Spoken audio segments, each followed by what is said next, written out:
Are you gonna get Modern Warfare 3 or what? I think I am because like I'm kind of like in a position now where I can actually start buying games, Oh, that's again, good. That's and cool.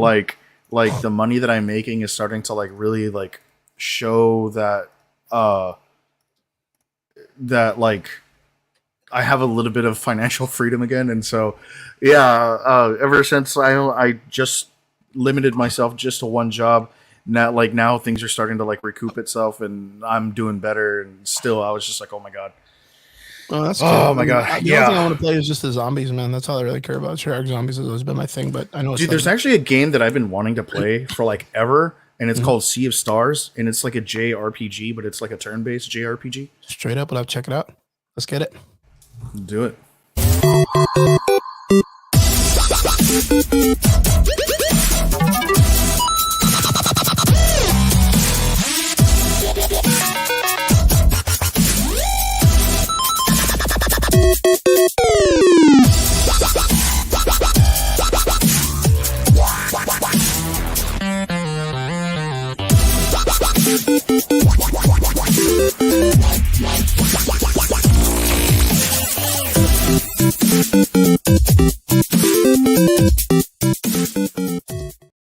What is up? Welcome back. It is a Sunday night, and you're here with the Average Boys podcast at the Sunday Fun Day podcast that we just created last week, testing out Sundays. I am here with my co-host and my good friend Trigger. Trigger, what is up, my dude? I feel like I don't get to talk to you as much. Adulting has caught up with us, and Dude, yeah, it really has, man. Like it's good you and news. I always seem to like just be like boom boom, but like never like here, man.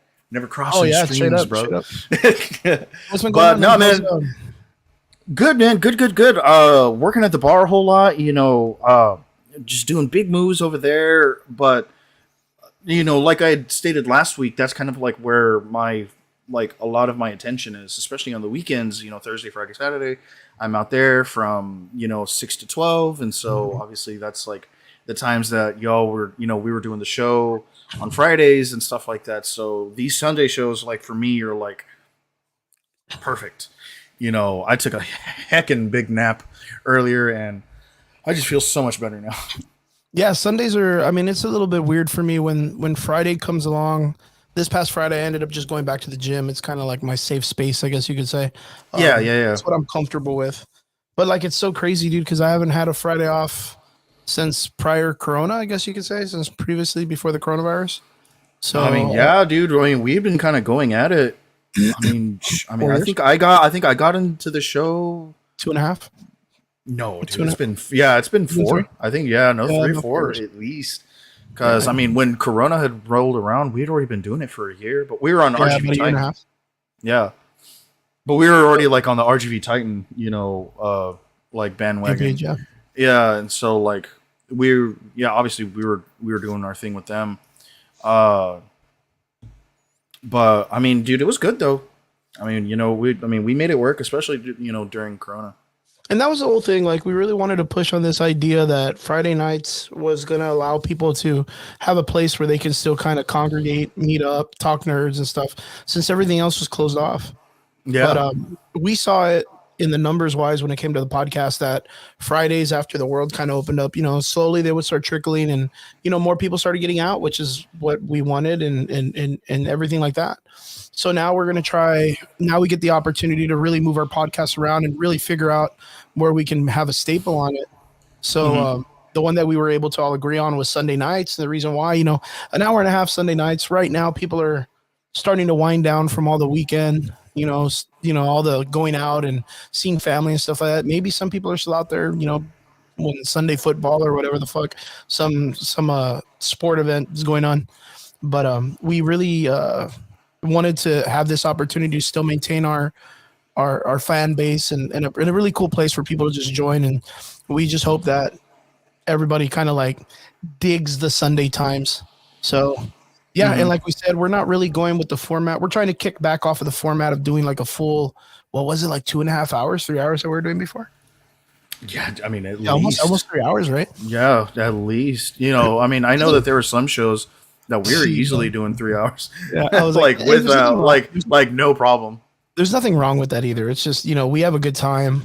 We get the opportunity to talk and converse with people in the comment section. Shout outs to David Garcia from the Collectors, and Robert Flores, Big E, my boy Biggie, longtime listeners. Thank you guys so much, man. We appreciate you guys. Um, yeah, and we just wanted to make sure 3.5 hour shit. LMI. Yeah, dude, it's crazy, man. But that's the thing. Like sometimes we just get carried away. We have a good time with our conversations. We have a lot to talk about when it comes to it. But for the last, I want to say like 3 or 4 shows already, we've been able to pull off the hour and a half, hour 45 maybe. So Yeah. it's been going pretty good. It's been helping us out mentally. It's been helping us out because we feel like the conversation goes so fast that we can stay up and pushed and keep the conversation flowing and good and stuff. And we got a pretty good amount of stuff that we're going to be talking about this week, of course. So, but other than that, Triggs, how's everything going in your life with the bar, and how are the boys at the Still Tap? Like, how's it all going, man? Good, man. We're like, kind of playing with the idea. Like, we're playing with the idea, and I throw this little nugget out there every so often, and the big man up in, in charge, he's kind of for it, but at the same time, like, I don't know if he's joking, but at the same time, there's a few times where I know that he's not.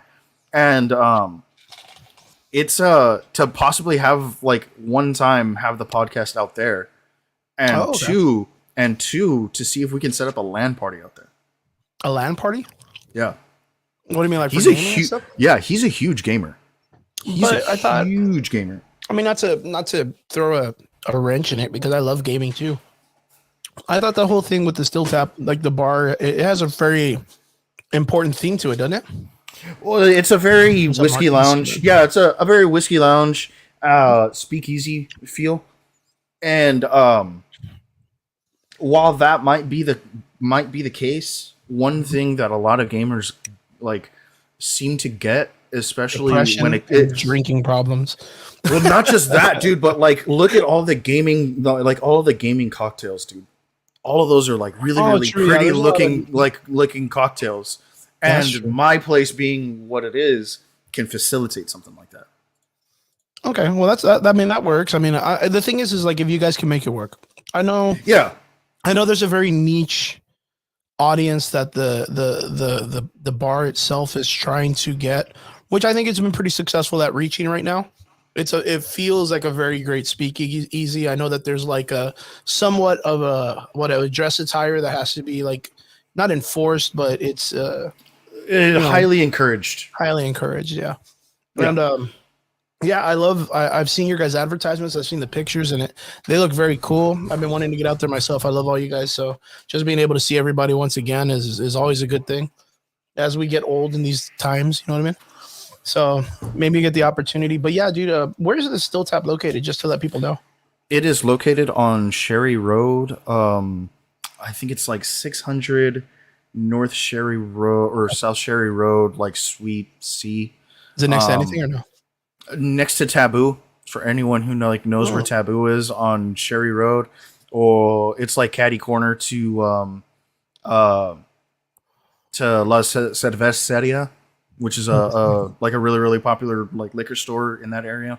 nice, dude. Um, yeah, so like where the Advanced Auto Parts is, kind of like right up the street and stuff like that, like off of 83. Like if Nice. anyone 83, like almost Sherry and 83. Okay, cool. We got to make sure you guys go check it out. The Still Tap, really, really great place.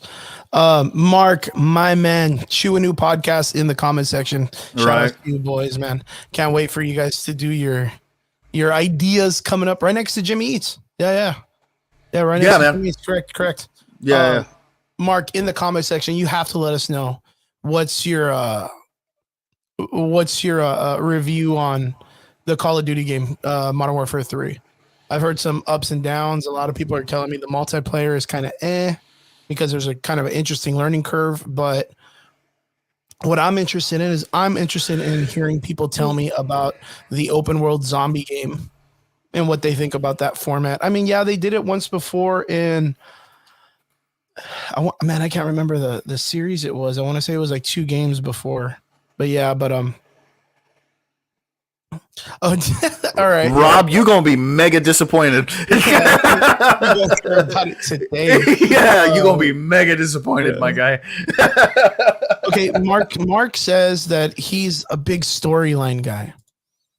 How do you feel about the Modern Warfare story? Because as a matter of fact, that's what I've heard a lot of people complaining about. That this feels more like a DLC for Modern Warfare 2 instead of it being like a standalone game that costs like close to $70. Let me know in the Dude, comment section that people know.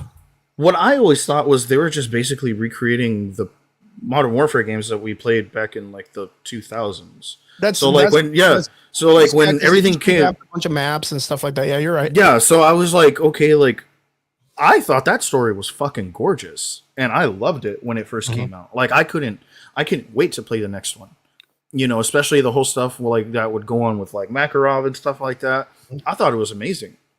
So like the people who have a problem with the storyline, I'm like, did you not play the first one? Or is this like a new entry to the series for you? Or Well, when like it comes to the multiplayer, a lot of people are complaining because of the fact that I want to say they got like maybe 2 or 3 new maps, and there's like 7 or 8 of all the old maps, which is cool. You get revamped or whatever. But I think people are just craving the idea of getting new content, which isn't, it's not too far fetched. But the mhm. story, I'm not really up on the story at all when it comes to what Modern Warfare 3 is about. A custom wants a drink. Actually, Georgie, you already know this. Georgiana's in the comment section. My boy, man, I feel like I haven't seen you in forever, my man. I feel like I haven't seen you in a while, man, and I gotta go visit you soon, man. I promise. Um, but yeah, that's the only thing that I've heard about Modern Warfare 3 that a lot of people are complaining about is that the story is kind of like it falls short of giving us what the original Modern Warfare felt like.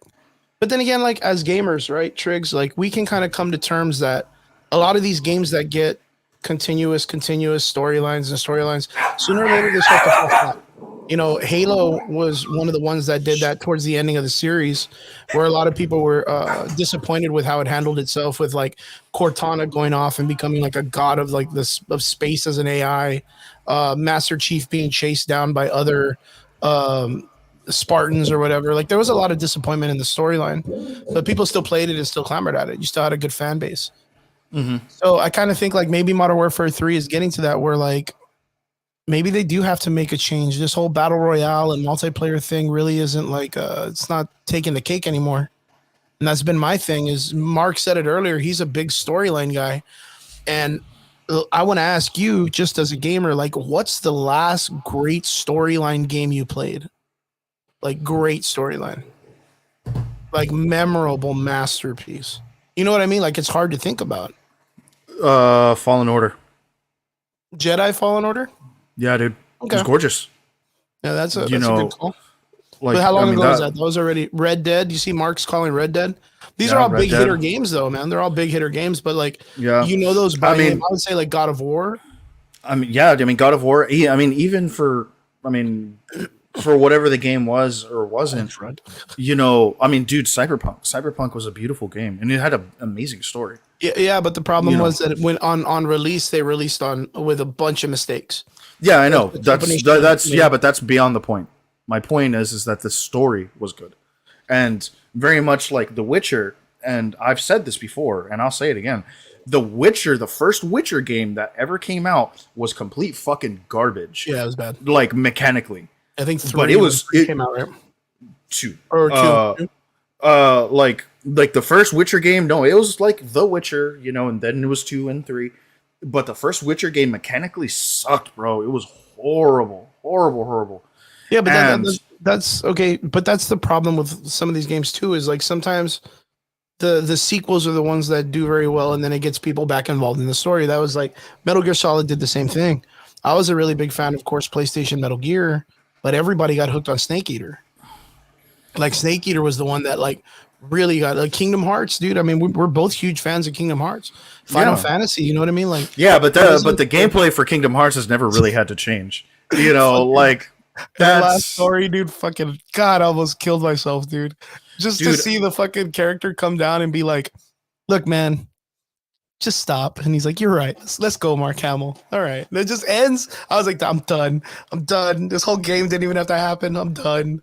Dude, for me, that game was just too easy, and I played on normal mode. Like that What, was for the Kingdom hard. Hearts? Yeah, I played Kingdom Hearts 3, the last one, on normal mode, and I was like, bro, like in two, dude, I got my shit pushed in. In three, I never died once. Well, yeah, I mean, Once. I think it was one of those things that they wanted to make the game a little bit more accessible for people that were barely getting onto it because they knew the story was gonna fuck them up. Bro, Dude, that's either way, scary, dude. Either way, like, but that's the thing. Like, there has to be a balance. I mean, dude, The Witcher 3. Perfect example, bro. The Witcher 3's mechanics and gameplay are fucking amazing, and the story is just as good. Yeah. That's good. That's a So, good point. Even Metal Gear Solid 5, like it's still like Phantom Pain and and everything else. Like, dude, mechanically, it's still a really, really polished game, and the story isn't bad either. Yeah. You're right. You're right. I mean, like, with like, okay, like, but what I'm saying is like for Cyberpunk, right? Cyberpunk first released, had a huge clamor at the game. Huge clamor. Everyone bought the release because everyone was excited for it. Well, yeah, it was And a then you CD get Project Red. Yeah. And then you got it, and it was like practically broken. Practically, the game was Well, like, for some people, it was unplayable. normal, yeah, which is totally fine, and I get it. But for the people who actually got to play the game, whether like a little bit buggy or not, which myself included, when they got to go and experience the story, they fell in love with the story. Yeah, but you're a nice guy though, dude. Like, look at same thing. Like, yeah, but at the same time, like I also did have a game breaking bug, like one game breaking bug. But what happened was a lot of the time, same thing with Battlefield 2042. I'm still playing that game right now, and I love it, but nobody else loves it. And the reason why is because I'm so used to that game mechanic. It's very close to Battlefield 4, Battlefield 3. Like it plays almost like the old school games. But the problem is that when it released and it messed up, it took the opportunity for them to really, really get the story out because people weren't going to play it. And then when they released the patch and then the new DLC for Liberty, I don't think it hit as hard as the company would have liked it if they just like would have waited and released it correctly, because people are already tired of playing a game that didn't make them happy at launch. I mean, which is kind of like the consumer can be the problem as well because we want it like right then and right now, which is going on with that. I don't know if you've seen that Sun Wukong game. The one with yeah, gorgeous, bro. That looks super great. I heard that it's very Souls like. Yeah, but the thing is, and the problem is all the consumers and all the people that want to play it are like, I want it now. I want it now. Where's it at? Where's it at? And from what I remember, I think that game was being made and developed by one guy. Like, if I'm not mistaken, that was the whole story behind it. It was one dude that was like breaking it all down. So like, the idea of it is, you end up pushing these people into like a problematic situation because they want to be rushed. They don't want to be rushed, but they're being rushed by the consumer that it's going to fail if they don't get it on time. Yeah. So like, they make promises and times and dates and all this other stuff. And then you get the game and it's all buggy because they never got testers or they didn't, get people to check it out or really put it through its marks. And that's what's partially killing the video game industry, right? The other thing is, I think the prices, fucking surprisingly, Modern Warfare 3 is what, $70, dude? Like, probably. Fuck, that's insane, man. Because my brain still clicks on the idea that some games out there should be like $50, $35 and stuff like that. Where most games that are coming out are all at a high point. And then you end up having to buy some type of like battle pass or exclusive content VIP, and it ends up kicking the price of one video game up to $125, $130. That's fucking nuts, dude. Yeah, it's nuts. It's nuts for an undeveloped and unfinished game that feels like a DLC. $70 DLC, Robert says in the comment section. So imagine, and I'm just throwing this out there. We're the consumer for Modern Warfare 3. It's 8 maps that we've already put 500 plus hours into because they were part of an old school game. and you get 1 or 2 new maps, and the story can be finished in 3 hours. Like, do you feel like you got your $70 worth? No, but that's the thing. If the storyline itself can be finished in 3 hours, what's the replayability of the storyline? Yeah, like You it's know, gonna be like, yeah, it's gotta be fucking. You remember? Fuck, do you remember Battlefield 4? yeah. You remember Battlefield 4? You can make 3 decisions, and the story changes 3 different ways off of that decision. Same And I thing think like with what was it the like Witcher, Call of dude. Duty Black Ops something? I Did they don't know. have something? I never played the Black Ops game. I No. never jumped on that bandwagon because of zombies. And I don't care what anyone says, dude. Like I hated zombies, and I like detested You all didn't of like that the Treyarch nonsense. zombies? Bro, you should just listen to the story. The story's wild. I do the story could be the best fucking story ever, dude. But I'll say, You're like, nah, I'm not about it. yeah. But just like you said, dude, the consumer, Yeah, the consumer. ruined it for me. For the zombie situation, Yep. or like why? What was your take on the zombies of the old Black Ops series? The fact that dude, it just got this weird cult following, and I'm cool with like a following behind it, but dude, it became like a toxic cult following quick, You know what? quick, bro. I agree with you. And I was like, no, 100% I'm agree not with you. fucking doing this. That's like everything, right? What it do? What it do? How Kevin. you doing? Wrong hole, Rick. Good to see you in the comment Yep. section, my man. Yeah, good to see you. RHR. Yeah, for me, the I 100% agree with you, and I 100% believed that the YouTuber, the streamer that was Easter egg hunting, the moment the maps would drop, I think they ruined the game. I think they ruined the aspect of the game, and the reason why is because beforehand, before YouTube and all this stuff was really prominent, the way you figured out Easter eggs and the way you learn stuff is by word of mouth or by jumping into the game randomly and playing with a group of dudes who 1 or 2 guys knew how to do the Easter egg. And Yeah. you learn that way. And it was fun. It was like, you get to like, you get to resolve all this stuff and you get to really feel like a part of something. And then it became this thing where like, they had like a Reddit where you could just solve everything real easy. But the problem is it became a clamor at celebrity status. The first person that could solve the Easter egg became that first person to solve it, and they were famous for it. And it was all over the internet. What's up, comment menu? Michael Betancourt. What is up, my guys in the comment section? Good to see you guys always as usual for the week. Love you guys, and I'm glad you guys are here on our Sunday with us. Awesome to have you. Michael Betancourt says, the stand on the hill that the best zombie shooter is still Left 4 Dead. It really is, dude. Well, have you played Back 4 Blood yet? No, but I've heard not great things about Back 4 Blood. I've been digging it. Me and a couple of the guys, we've been playing it as a co-op game, and it's pretty good. It's standing the test. I mean, it's not standing the test of time like Left 4 Dead has. Yeah. You know what I mean? But it follows the same format, has a really cool like random card structure that changes the format of the game every time. And then you go through missions just like Left 4 Dead. Not too bad. Yeah, you see Michael Betancourt says, yeah, whoa, whoa, Mark. Michael Betancourt says, Back 4 Blood, tried it, just didn't get there.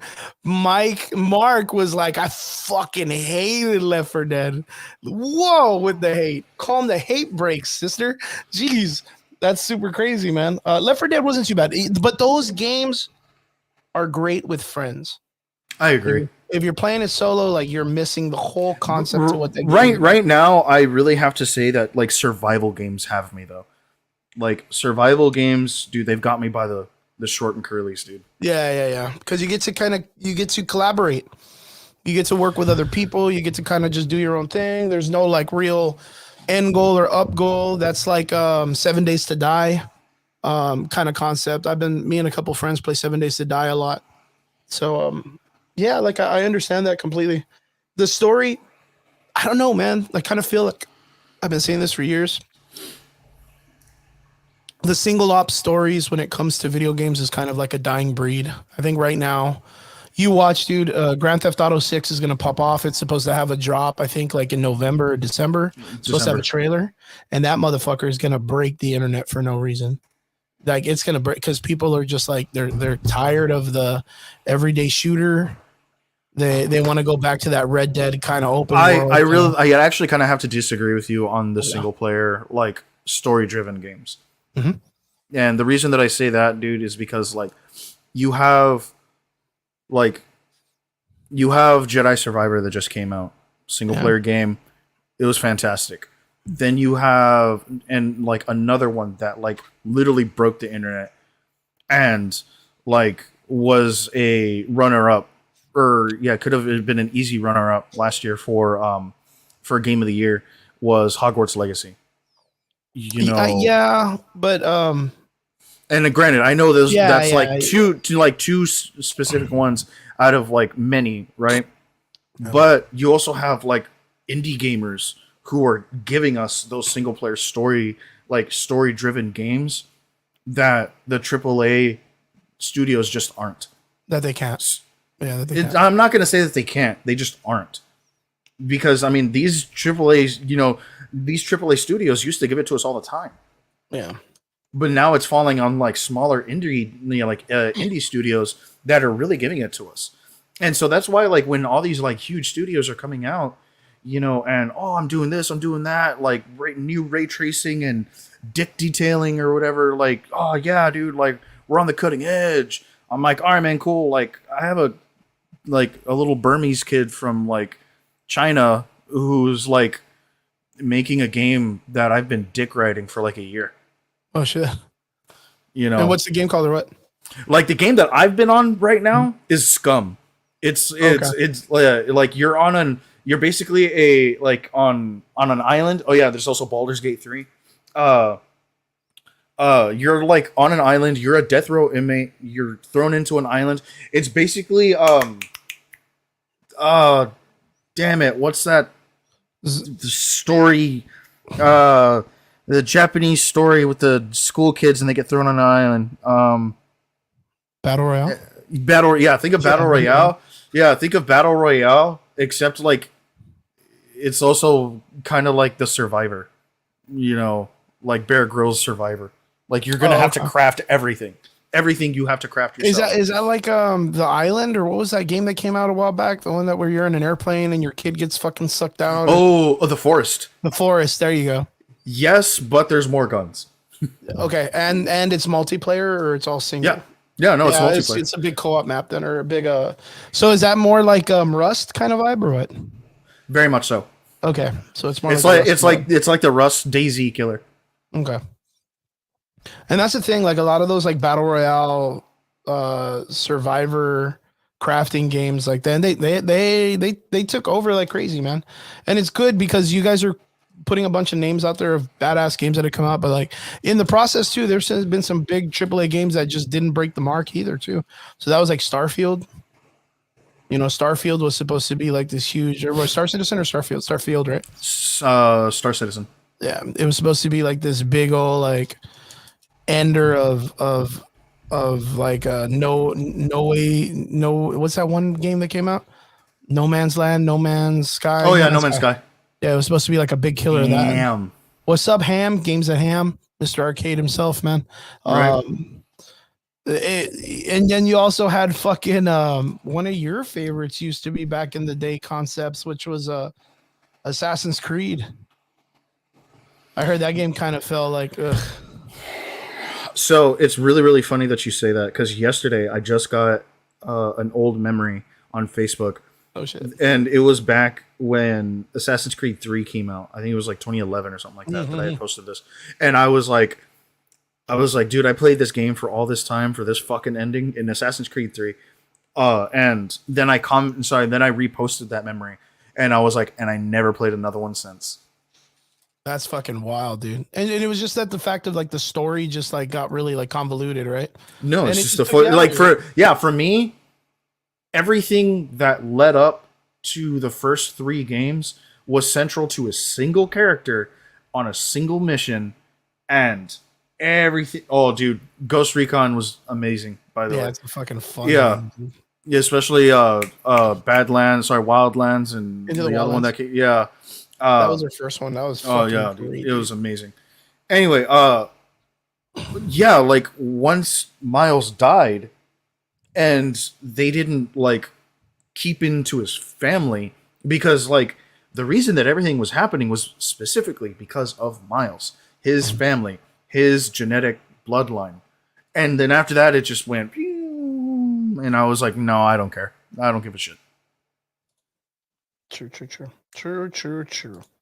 Um, there was another game that I was thinking about. Oh, Spider-Man 5. You mean two? Yeah, yeah. There you go. Spider-Man 2. Um, how do you feel about it? Not about the gameplay. I love the gameplay. Never had a problem with the Spider-Man video game or anything like that. But like, would you consider the Spider-Man game right now being like the mainstream like story of Spider-Man? Like telling it as is because this is what the companies want the consumer to digest and be like, No. yeah, this is him. No. Because like I was thinking about it the other day and I was like, this happened to me at the gym. This is why it kind of caught my eye. Literally, someone told me I was talking to one of the students about stuff, right? And he goes that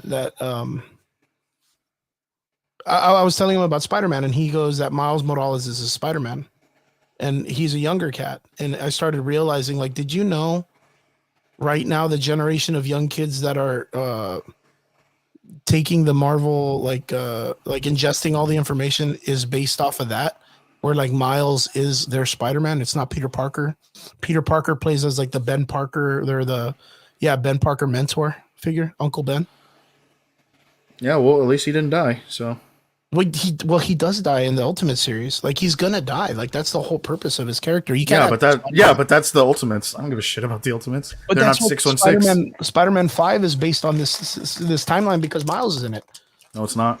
Bro, straight up. Okay, so like the story in Spider-Man 2 is you bring in Miles Morales. You have Peter Parker. I'm aware of the whole series, and I know the Ultimate series. They're gonna kill off Spider-Man. They're gonna kill off Peter Parker in the series for it to work. Dude, you have been saying that they're gonna kill Peter Parker for like 3 years now, and guess what? He's still not dead. They're gonna do it. Yeah, and guess what happened? And guess what happened to Peter Parker in the Ultimates? They brought him back. Oh well, yeah, of course. And they made him a fucking villain, and they made him like some weird guy. So I mean, like, okay, I was tripping balls about this yesterday because they did. What's your take on the Venom story? in what Just your regard? Venom story in general. What's your Venom story? My Venom story is always going to be Eddie Brock. yeah, it's always going to be Eddie Brock. Did you know? So yeah, I know that it's Harry in Spider-Man 2. That's weird, dude. Yeah, but I also don't care because I'm not playing it thinking that I'm going to get 616 information. What do you mean? Say that again. Oh, I mean, I'm not. Yeah, but I'm not playing the Spider-Man games thinking that I'm going to get the Ultimates or 616 storylines. That's not why I'm playing the games. yeah, I guess. I mean, to me, it just kind of tripped me out, and the reason why is because there is a large number of the youth that are introduced back into the Marvel universe, and sometimes just introduced in general. This can be anywhere. The kid that I was talking to, because I teach at my martial arts gym, and we get kids from all ages. He's about 12 years old, and we were talking about it, and it's just so wild that like the Spider-Verse. Like, what's your take on what the Spider-Verse is supposed to be compared to what it is nowadays? And I don't think it's in the sense of like, it's like Mark said, oh no, we're old. Like, it's like when someone says Slipknot is classic rock. Like, no, it's not like that because of the fact that, you know, it's I think it's just being altered so people can subjugate it in their own terms. You know, I'm sure that there's a lot of 75-year-old dudes who feel the exact same way about Leonard Skinner. Leonard Skinner, but that's music, dude. I can't go off and say like, oh, actually that beat was a 150, not a 180, and then me go off and alter the whole thing. Yeah, but at the same time, but the same argument can still be made of the subjugating. That makes zero sense, Trigger. You're talking about music. You're talking something that's like, yeah, no, I'm talking. No, I'm not talking about music. I'm talking about the mindset. The mindset of Leonard Skinner. No, the mindset of like an old person saying that like, oh, all music is based off of this, or that like everything comes from a root in this. And while that same mindset can still be reapplied to Marvel, like okay, all these kids are getting their information from what used to be classic Peter Parker that now moved into Miles Morales. I hate to say it, like in such a I don't give a shit manner, but dude, everyone needs to chill with these fucking stories. They're just stories. Okay, let me Holy ask fuck, you. man. No, but that doesn't make sense. That does not make sense. The reason why it doesn't make sense is they could Stop, have Mark. literally Stop. no, they literally could have this. Okay, so the two Spider-Verse movies, I dig them. I think they're Yeah. cool. I think they're awesome. I think they're great. It's a Yeah. great opportunity for them to build Miles Morales' story Okay, but why not because use they his stood classic on him in story? the comic books. Yeah, but why not use his classic story? Because clearly it worked. Well, in the movies it worked because no one knows that there's an actual comic book called the Spider-Verse. They don't like the concept is what they Yes, could but there's a lot of people that know about the Miles Morales comic, and that comic line worked. That's my point. what comic line? Wait. This movie line. No, but yeah, but you're talking. But you've always been the kind of guy. Yeah. I told you it was a bad example to use. No, it's not, because like these guys are always going to like say that like, oh no, like my version of things is the best way to do it. Okay, so let me ask you something. If you were going to take a song from Leonard Skinner and you were going to show it to someone that's young, are you going to show them the fucking Cardi B variation of the Leonard Skinner song to prove that they're good? No. No, you're going to show them an original Leonard Skinner song and be like, yo, this is Leonard Skinner. Check it out. Tell me if you like it.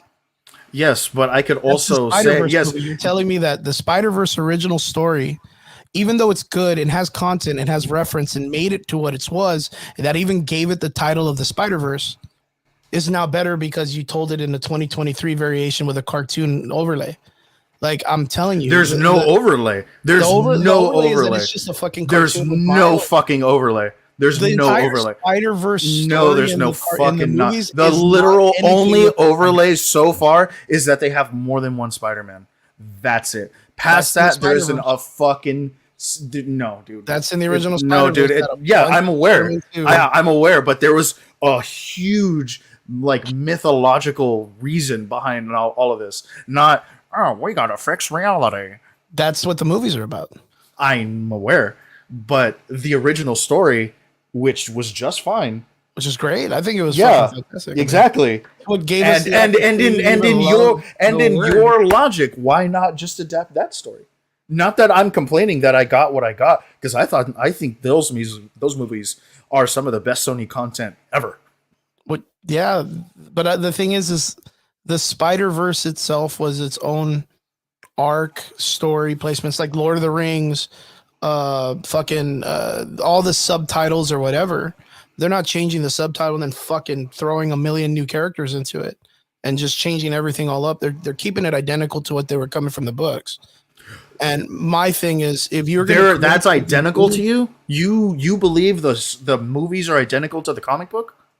it's more in respect to the series and done in someone's own interpretation.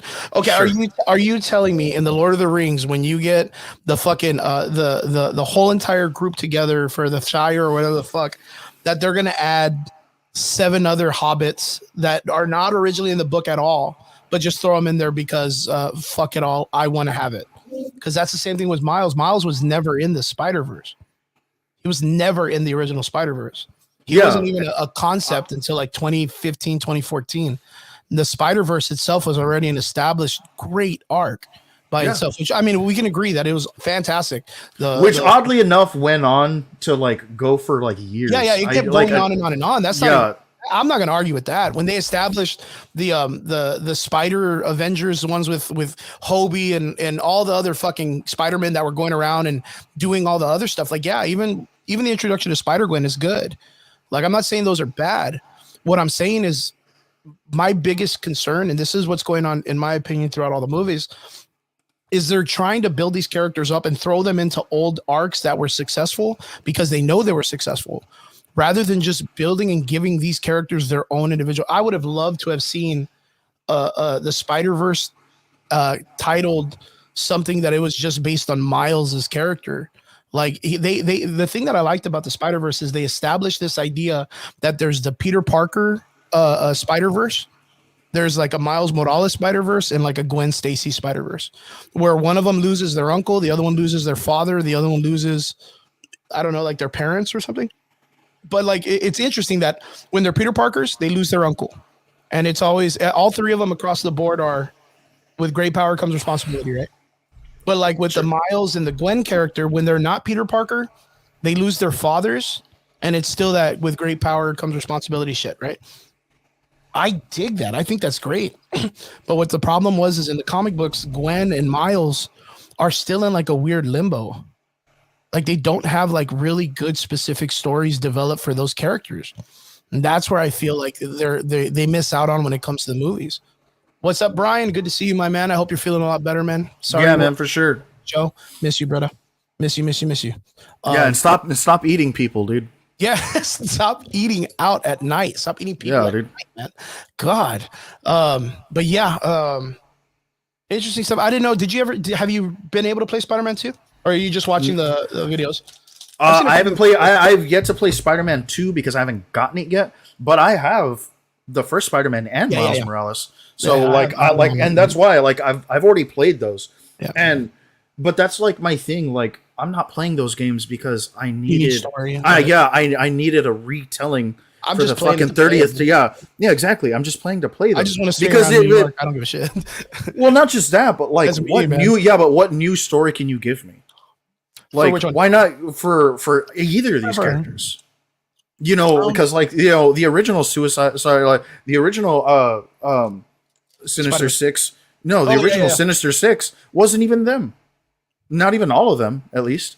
There was a few of them, but it was cool. Like I'm able to get something fresh, because sometimes and very much in your own right, where you're saying like, well, these particular stories worked. They may not have worked for everybody, and you know what? It's just something fresh, and at least I can appreciate the freshness of what's going on. Mm-hmm. You know, and on top of that, I'm able to interact with it, you know, in my own level and kind of dictate things my way, whether it's an illusion or not, because the story is still relatively linear. Like there's it still has its parts, right? There's milestones in between the story. Like even like I said, like when I was talking to this kid at the gym about it, I was still able to keep online with his story of him telling me about the Spider-Man game and the Spider-Verse. But in the aspect too, I was able to talk about all the old school shit too, and kind of keep him kind of like, oh shit, that's pretty cool, man. I should check that out, kind of moment, right? Yeah, and I think that latter is what we need to focus on, and not the fact that this is where it came from. Yeah, that it's just not the same. I agree. That's why I kind of was like, I like keeping people in the nerd genre at least, so I like to give them like reasons to jump around. But yeah, that was a really good point. That's a really because you and I can go for, I mean, like not just for hours talking about this, but like you and I can at least ramble on 3 different arcs for most major characters and be like, hey man, I know you're just jumping into it, or I know that you know that this particular character tickles your fancy, bro. Check this out. Yeah, check out these 3 arcs with this character who played with this particular person who played that character previously, and it'll give you a good roadmap to why things progressed the way that they are right now when you're. That's a good point. Yeah, that's a really good way to handle those type of conversations and situations. That's really, really good. Because think of like me, dude. I love Richard Rider, but Richard Rider. I mean, Sam Alexander has nothing to do with Richard Rider. Yeah, nothing. Yeah, but I mean, he's a great fresh character for kids. Granted, very much like Gwen, like Spider-Gwen, he's in a huge state of limbo.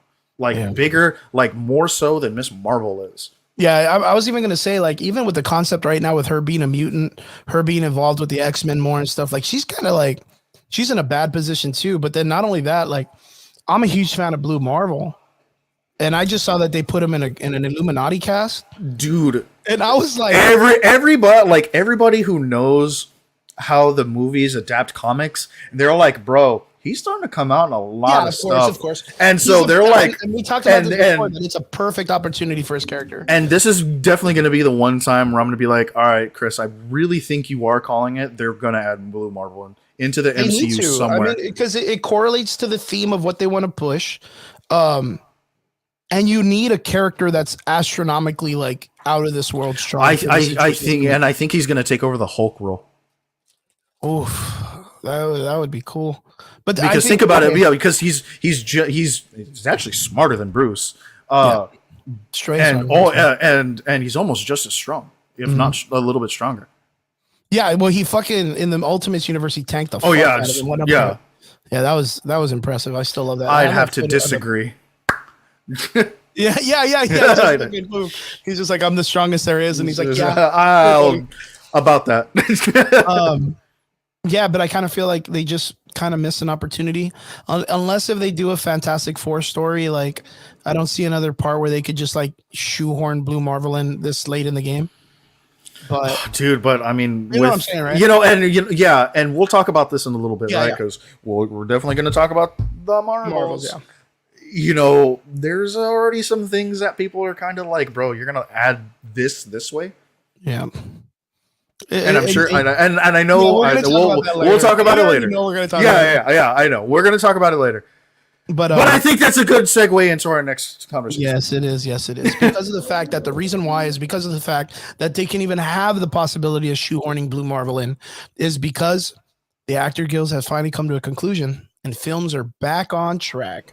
Triggs, what do we know about the Screen Actors Guild, man?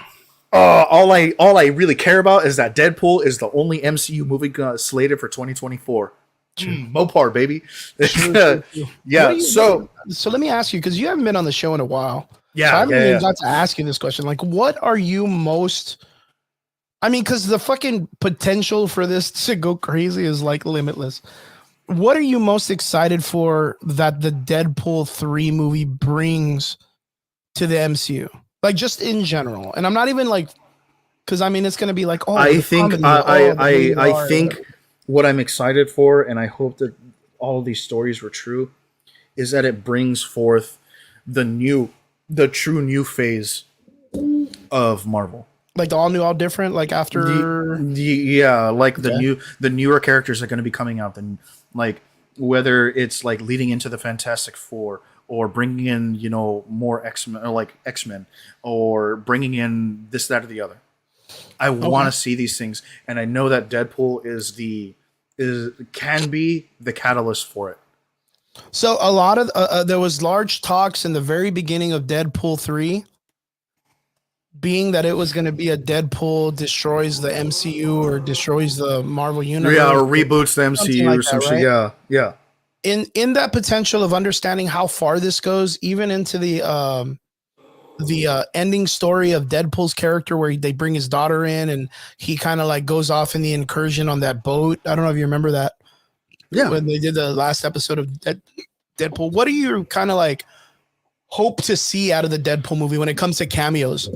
Like, who are some of the people that you really, really want to see? Hugh Jackman, bro. Oh, well, that's already a given. We got pictures. Yeah, dude. I don't need that. We're gonna get him for sure. And then of course, like, rumors is that him and Andrew Garfield. Yeah, Andrew Garfield. No, Toby. I think it's supposed to be both. Like, dude, I've been hearing a lot of both like talks. And I heard if I get both, I'm gonna go nuts. But weirdly enough, I can see Blue Marvel coming into this. Oof, that's crazy. Through Deadpool? Yeah. Oh shit, that's crazy. How would you like to see that happen? Because I that's like way out of my brain. Bro, Hyperion confirmed. Hyperion. Oh no, still, dude. Still, and there's a factor of me that thinks they're gonna switch out the Sentry, since they're talking about bringing him in for Thunderbolts. That they're gonna do Sentry and Thor for the last part of Secret Wars when it comes to the Beyonder reset. Dude, I bet that's going to be Blue Marvel and Thor. I could see that if they bring them in. I could see that happening. I could really. I could see that happening. Blue Marvel and Thor. Because now I'm on the Blue Marvel like train that he's going to. I'm there. And I'm telling you, I bet he's going to take over the Hulk role. The Hulk role. Oh, I don't know because they just recently got the rights to the Hulk and they want to give him something proper, which was like they were talking about World War Hulk and all this other stuff.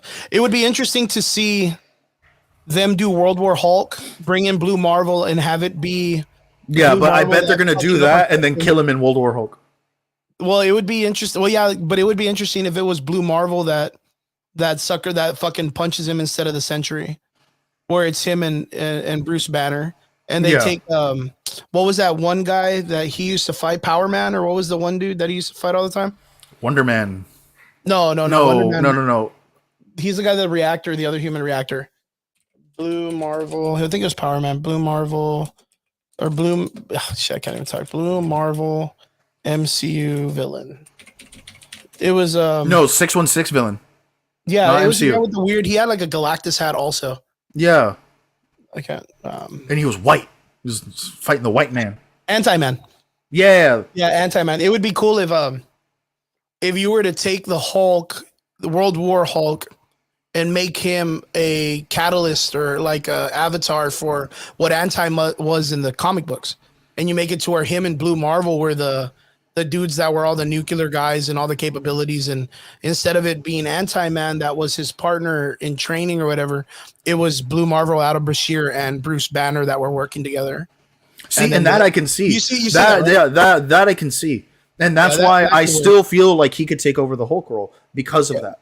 Yeah, because then at the end, what happens? You know, it's instead of the Sentry and the Hulk fighting a World War Hulk, you have him and Blue Marvel, and then in the very end of the fight, you have Blue Marvel do the whole "I don't think so" and uppercut him, knock him out, and then they put him in that casket underneath Shield. Remember, like in the original World War Hulk, but they didn't Yeah, kill him; they just like drugged him to death or whatever, or drugged him into a coma.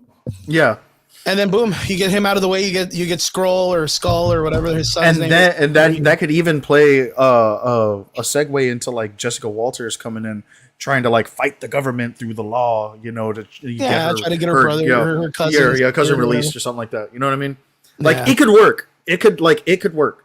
there's But a lot of yeah, opportunities that they have, and exactly. that's kind of like my You big just thing. can't waste them. You just can't Yeah. waste those Right opportunities. now, you can't. Right now, you Yeah. can't waste the opportunities. Triggs, going back to what we were talking about originally, because we're going to talk about all the Marvel and stuff later. Anyways, we're Yeah. going to get into that. The Actors Guild. What do we got understanding on what the Actors Guild got a conclusion to? So for the people who did keep up with the whole SAG-AFTRA strike, last week they were kind of deadlocked, right? And they were deadlocked specifically on the issue of AI, right? And the actors were like, "We're not going to budge on this. We're not going to." But at the same time, the studios were like, "If we don't solve this in a week, we're gonna just leave the table and we're not gonna talk to you until January of 2024." And the reason being is because they were already going to miss their TV series deadlines and their movie deadlines. So for them, it was going to be a moot point, right? Mm-hmm. So and then boom, that'd be another 3 month conversation, you know, which would have completely fucked everything up. Like, unless you're a gamer, you can be a bored person, you know, on TV. I mean, I hope you like reruns, but yeah, finally it did come to an end, like 2 days after that announcement was made, and the studios did finally budge on AI. Like they were like, okay, now, like, and one of the dude, if you read the report of what the studios were wanting, dude, that was asinine. Like that was the hugest spit in the face of anybody. Mm-hmm. And like the actors, I'm glad that they like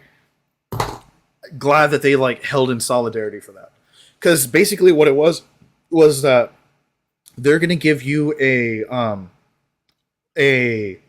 base pay, like a base pay. Damn, okay, Roger that, bro. Ain't nobody asking for me, right? Where's Brian? uh they were gonna give you like a base pay of it, like a one-time payment, and then after that they would own it in its entirety. But they never needed to ask your permission for it. Mm-hmm. Yeah, Now, that's the whole AI now they have to, and they will pay you every time it is used.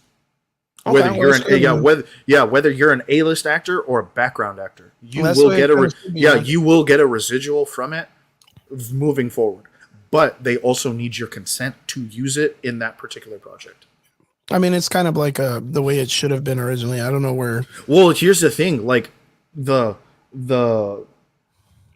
for this was the weird one is that if you died and they still had your likeness, they could still use it without consulting your estate. That just sounds like something Hollywood, right? Yeah. God. So like, think of dude, the girl who played Leia, Laura something. Yeah, you're talking about Carrie Fisher. Carrie Fisher. Yeah, Carrie Fisher. They could use her likeness. Like originally, they would have been able to use her likeness without consulting the Fisher estate. Well, I mean, even farther than that. I mean, not too far from what we already love too is the Stan Lee situation. Exactly. Yeah, Stan Lee. Yeah. And that like I said, that studio heads and stuff like that. That would have been what Bob Iger thing. Yeah, right? Bob Iger. I mean, they, all of them because there's a whole board that sits. So it's not just Bob Iger individually; it's a lot of them. But that's I know that Kevin Feige would probably stonewall that. He'd be like, "No, hold on, let's talk. Let's talk to the Lee family," And I would love. Sell. No, I don't. No, I don't. Thank you, though. I think. I would like to think that Bob Iger and Kevin Feige would at least have a lot more respect for Stan Lee and his family. Enough to not do something. Well, you remember they did spend a lot of money on buying his likeness like a while back. Oh, I know, but but in that same breath, they also haven't used it since he died. Yeah, that's true. Outside of Endgame, when he had already done. We're going to say that loosely because we don't know what they're doing on the like the cruise lines. If they're doing it to where like they have them in little things. Yeah, fair enough. Yeah, fair enough. If they have him at the amusement parks, I can kind of see it. He's a progenitor to all of that. I could kind of see it, but that's also another thing that using the likeness for theme parks and things like that. Like I'm sure Carrie Fisher. I mean, you could see her picture at Galaxy's Edge or some shit like that. Very cool, very cool. But yeah, very good on the stuff with the actors, man. Really proud that they got their shit figured out because that was fucking horrible, man. In the sense of someone just stealing their likeness and making money off. Yeah, dude. Like. What if I stole your likeness and I put you in a bad softcore porn video and then started making fucking money from it? Like, dude. Yeah, dude. And it became super successful, and I never told your brother about it. Especially after you died. Later, yeah, especially after you died. God, that would suck, dude. And I never told Bobby. Yeah. You're just making cash off of my dude. Softcore dead body or whatever. Yeah. That would suck. But yeah, good on them, man. I'm happy that they got it all figured out. Now they get back to business and but this is also like the short and curlies of it. Like obviously there's a lot more, and I would really need to do my research on that. Yeah. To give a lot more like in depth like information upon that. Mm-hmm. But with that being said, like that was the major one, and the residuals. I believe it is now down to the actors wanted 2% of residuals from streaming websites. They bumped themselves down to 1. They're still getting out of it, dude. Like it's still good. But they bumped themselves down lower, and they were going to get a part of the subscriptions. The money that is made from new subscriptions moving forward for their likeness and things like that they are a part of. That's how they get paid. So it's not residuals; it's now new subscribers from streaming services, right? And I thought that I was like, okay. I can see that working. That's as best of a middle ground that could be like reached. Mm-hmm. I would be happy with that if I was like on the board. Yeah, because in a way it puts it back on those people's responsibilities to put out good content. Exactly. Yeah, because if they're not putting it out and they're not getting new subscribers, then that's on them. Yeah. It's equally just on them. Factored in that, like Netflix has already like a bunch of million subscribers already, which is like you kind of lose out on those subscribers that are already associated with it, right? Yeah, and I have to agree, Brian. Like I know that they are. Like, that's what I'm talking about. But at least it's something. Yeah. But that's the thing is like, yeah, subscriptions are down across the platforms, and that's literally what I was saying, other than the fact that like it does put into perspective that now they have to put out good content. Like they have to. If they're not, then they're hurting themselves. But I would like to think that also might mean that, like, let's say Henry Cavill is now going to start being able to profit from new subscribers that are watching The Witcher seasons 1, 2, and 3 when 4 comes out and Liam takes over. Maybe. I mean, Yeah, I don't know I how have that no works. idea. I would like, Yeah. obviously that's something that's sub clauses and Yeah, I blah was blah gonna say I don't blah. know how that You works know, because it's like whatever film or part that Netflix has, whatever licenses, how do they do that 1% across the board for all the films that they have available? Or is it that they're signing on specifically when a film drops or I when think it that's when brings it in, is. you know what I Like, mean? yeah, Like, like when like I think it's like the first like 20 clicks or something like that. mhm. Yeah, like off That's of what the like new, yeah, like that's what when the like on a new subscriber, that's what's tracked or okay. something like that. Yeah, because I was gonna say, like, let's say I run Netflix and I release the Spider Verse, and I get 200,000 new followers. Yeah. Do those 200,000 new followers subscription go to the Crow that's been on the the fucking streaming service for 20 Cool, years man. The already? fucking, the Lee You know what I'm estate talking about? might, yeah, might even start being able to profit a little bit from it.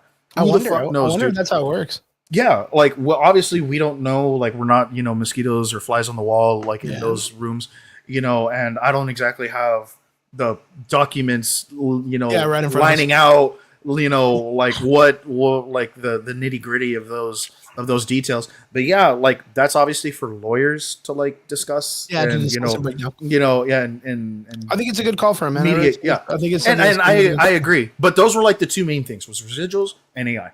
good stuff. Yeah, that's the only thing I practically care about. I just want these guys to get back to work and make us good movies. Yeah. So, alrighty, on to the next one. Triggs, we won't take too long on this because I think it's across the board a good show. Invincible season 2, episode 2, just dropped. It's going really good. I have no complaints. I think the show's great. It's giving me the same energy right off the gate that season 1 did. I'm for it. I think it's telling the story in a good pace. I think there's a great pace to it. I But you feel for Mark and Debbie. You know what I mean? Like, you Yeah, feel and the Adam hurt. too. I feel for Adam Eve also for Eve. Yeah. Like her whole situation with her dad and yeah, and her parents and stuff like that. Yeah. man. Like she has this Midas touch situation, right? Where she's like, I can make anything into gold, just go sell it and make money. And the dad's like, that's not the fucking point. The point is, like, you have to understand that even though your power is to warp reality across, fucking the fabric of time or whatever, there's consequences to you not really thinking about just what's on the surface. Yeah. And I thought that was a really, really cool, like, oh fuck. Yeah, dude, and like, yeah, man, you got to realize, dude, she's just a 17-year-old kid, 18-year-old kid, yeah, with the like, who powers think, of a fucking god, who thinks that she can fix the world.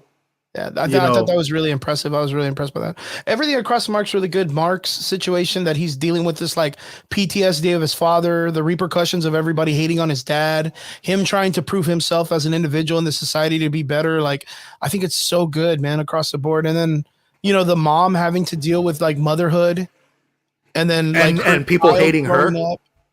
and people hating her too. Yeah, like, well, I mean, there's that part, man. And then the idea of like her dealing with motherhood, her wanting to keep her son and kind of like celebrate his life as a child moving into adulthood. But at the same time, like, how do you do that for a person who's a senior in high school that's about to graduate, but that also just saved the entire world like not too long ago? Like, what do you can't take that motherfucker to Chuck E. Cheese or Olive Garden or anything for him to kind of like, and then his dad is his villain. You know what I mean? The fucking person he looked up to the most is his biggest villain. yeah, And the turmoil of that storytelling is just so fantastic. yeah, dude, I loved it, man. I've never. It's very rare that a comic can hit on so many different levels in a single storyline, because you guys got to remember, like, Invincible's over. Like, the storyline is finished. Yeah, everything's done. Yeah, Rick Kirkman did just such a fantastic job with it, and I mean, like I still think it's going to be next season when this happens. But I mean, like there's a big issue that came up in Invincible comics and brought to light something that's very real in the world, Yeah. and it did it. I'm not going to say in a beautiful way, but highlighted it in a way that was appropriate for the story, Dude, and and the way that it was handled afterwards was just yeah, because the magnificent. repercussions across the fucking years of storytelling. God damn, that was good. Because In the you very got to end, remember like, the guy who dresses just like him, who Mark is based off of, had that happen to him as well as well. in his own comic. Yeah, that's super wild, dude. Because the repercussions of that across the story are super crazy. Yeah, And yeah, like, yeah, it's gonna be wild when that. I don't know how they're gonna pull that off. Mentally, I don't know because you kind of worry about it with nowadays like themes and structures on how they make stories and what they do and don'ts and stuff. And man, dude, I'm so wild about it. Really, really am, dude. But yeah, for me, 10 out of 10. The story's going very well. And you want to know what's even better?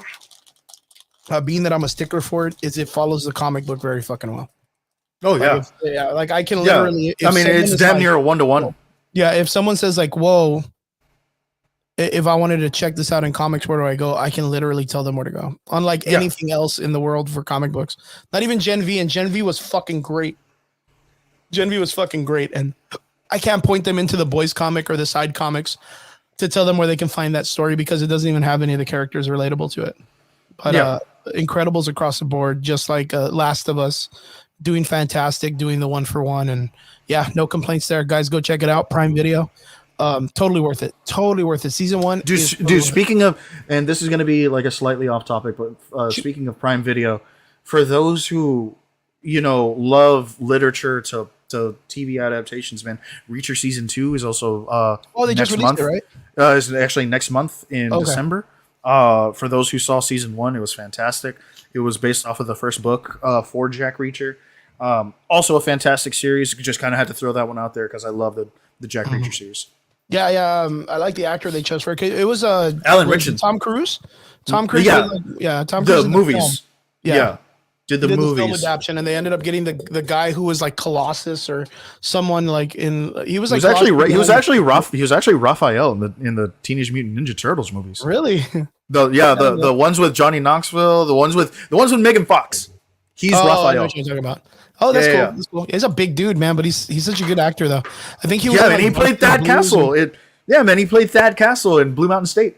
Yeah, there you go. That's what I was gonna say. I was gonna say Varsity Blues, but it was Same, he's close yeah, enough. pretty much the same comment. Yeah. Good shit, man. Good story. Reacher, Prime Video going to come out 2 months next month. Next month. Check it out, guys. Yeah. Really, really good.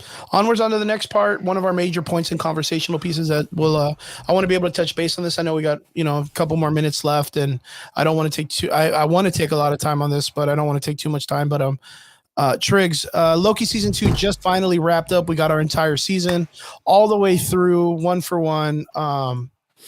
First initial idea on what you thought of Loki season 2. Dude, I'll fight anyone over this, dude. I wish season 1 was just as good as season 2. Okay. Good Like, season 2 to me was like, I know that it was like some people felt that it was a little bit fillery, and I understand why. But I had an amazing ride with it the whole way. Like, it was just something so refreshing and gave me like some good Secret War Time Runs Out vibes a little bit, that like it kind of like satisfied that little niche. Yeah, man, like David said, the whole conversation with He Who Remains it's just one of those yet again philosophical things, like, can you really change time? Like, can you really dictate this? And like, for anyone who goes on YouTube and looks up comic books, Rob Jefferson, Comics Explained, he talks about the ending of season 2 and who he thinks Loki is portraying as like the next He Who Remains, essentially. A lot of people think that he's the god of stories. I'm also kind of on that board, but like also like not. And dude, it was just so good, man, so good. Everything that they did with Jonathan Majors, he once again knocked it out of the park. A fucking show stealer. Um, I was just ultimately super happy. This is one of the best things that they've put out in a very very long time, MCU related.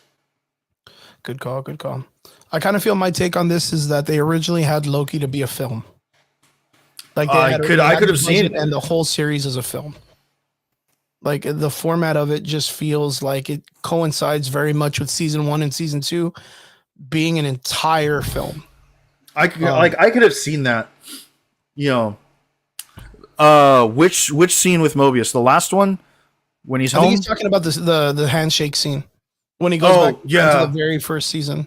Yeah. Which I was talking about it maybe about 2 or 3 weeks ago that I was like, maybe they're gonna have it to where like that whole Mobius circle, because I was kind of a little bit taken that it took 4 episodes or 3 episodes. I don't know when I was talking about this with Brian, that they did the 3 episodes and then they went back and kind of made it to where they did the 3 episodes being a big Mobius or the Ouroboros thing, right?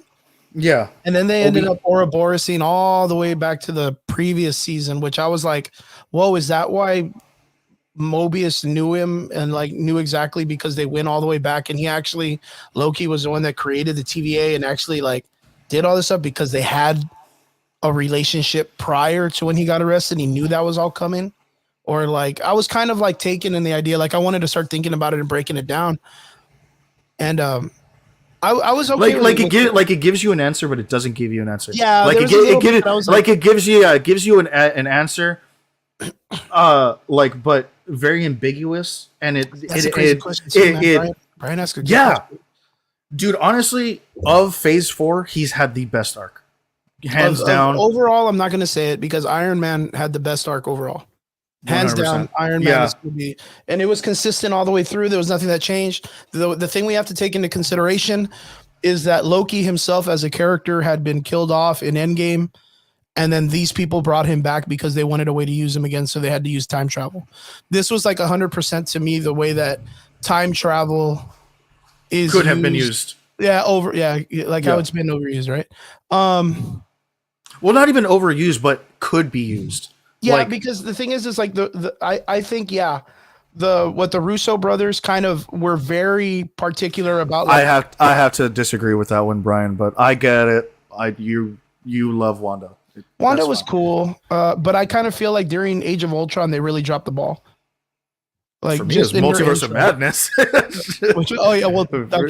No, she had a good build on that. Like you could tell, like without the WandaVision show, Doctor Strange just would have fucking fell real flat. So like for those that didn't watch it, it probably felt like shit. Yeah, but I don't know. I think me just like this is what I would have wanted instead. I would have rather seen her team up with Doctor Strange against like that's kind of what we all wanted. I think we all had that as against like Shima-Gorath or something like that. Yeah, that would have been cool. Had that. Yeah, I remember us talking about all that stuff a long time ago. Me, us, and Brian too. I agree. It really, really did. Yes. But like I will have to say that WandaVision just really didn't hit it for me the way that it did for a lot of people. But I know why it did, and I get it. And it worked very well. Yeah, and it did work very well. I will never ever take away from that which is WandaVision. It just didn't hit the way that it should have with me. Yeah, but we also have to take into consideration that when the Russo brothers did write Endgame and Infinity War, they wrote a part into it that was like, okay, well, we need Thor to be like at his last like PTSD realm. We need to remove Loki off the board so they don't have an opportunity to have this like person. So they kill him off just like the way they knocked out the Hulk and took him out in the very beginning. They just really just wrote him out of the story. It was their way of being like, well, let's get rid of him because we don't have a story for Loki in this. He's already done enough. Yeah. And and other people that were like, no, but we really want to use him. What do we do? They don't have any say so when it comes to the Disney Plus series. So when the Russo brothers wrote him out, they really didn't want to write him out. So they were like, oh, well, what if they go back in time and give it to us and just bring him back? So in essence, the Loki we got isn't even the consistent same Loki anymore, but he acts the exact same way. Yeah. Like there was really no difference, which I was kind of like, oh, okay, well, like, I guess in the multiverse, you could just find the exact same one and have him do the exact same thing and the exact same stuff. But then the introduction of Sylvie was the thing that kind of changed my mind about that, which is like, okay, like in the multiverse, you can have a Gwen Stacy version of Loki. You can have a female version of Loki. But the thing is I felt that she was super underutilized in this series. In season 2, I kind of feel she was very underused. She was almost like I do character. I can yeah I can understand why, and I agree. Mhm. But I think what like I really gonna have to say that that's what her like that's what her story was relegated to, like and I kind of and I accept that because he's a loon. And I accept that because like ultimately, dude, this is Tom Hiddleston's story, not Sandra DiMartino or whatever, or whatever her name is. Um, this is a Loki story, not a Sylvie story. And Sylvie's off doing her own thing, and uh, she got the ending that she wanted. Mm-hmm. Which I'm still. I mean, I'm not.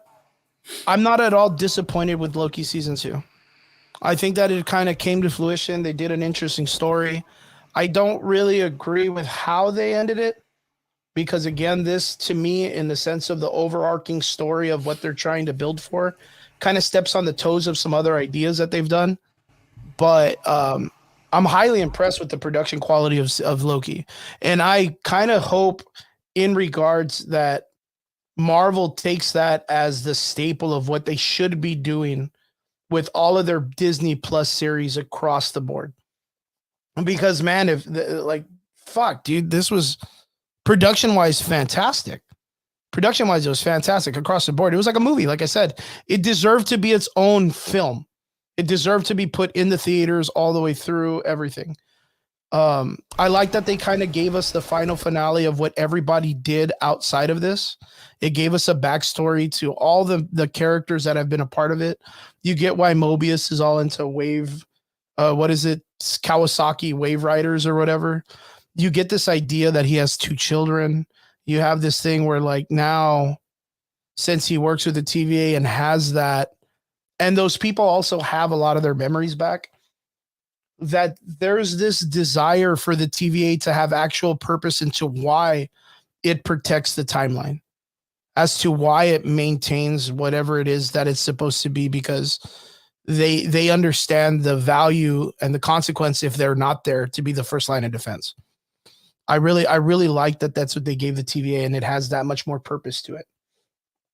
Again, the idea, what I was kind of bummed out with, I'm not going to say this like a game changer. This is more of like a nitpick, I guess, which was the several decades later moment. Yeah, Like, yeah. I know what you mean. I was very like, do you think we're dumb, like an audience? Like, could you have not artistically kind of written that in over and over again and shown us that through all of these trials and tribulations, like the Run Lola Run situation, that you were giving me a Loki that was learning this science and learning these structures and understanding, like the Jane Foster, there's an oddly romance between the magical, the cosmic, and the science? Or did you have to verbally and write it in front of me and say 28 decades later and Loki gets his master's in physics, and then next episode here he is, now he knows quantum physics and stuff? I was kind of disappointed in that. There was a big part of me that it took me out of that moment where I was like, oh, okay, well, I guess he's smart enough to do his own deciding or decisions or whatever. So that was a major thing. Triggs, how did you feel about that? It didn't really bother me, honestly. No.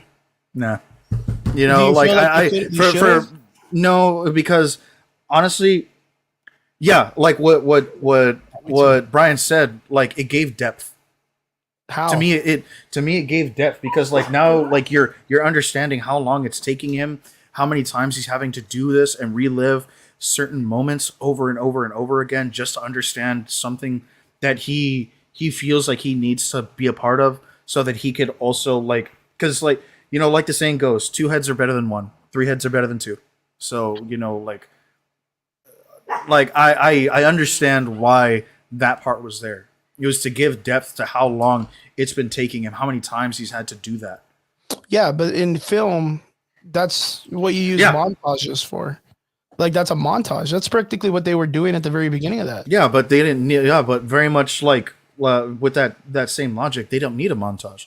They could just give us two words It centuries was a later. montage. What do you mean they didn't need it? It was. It was a montage at that moment.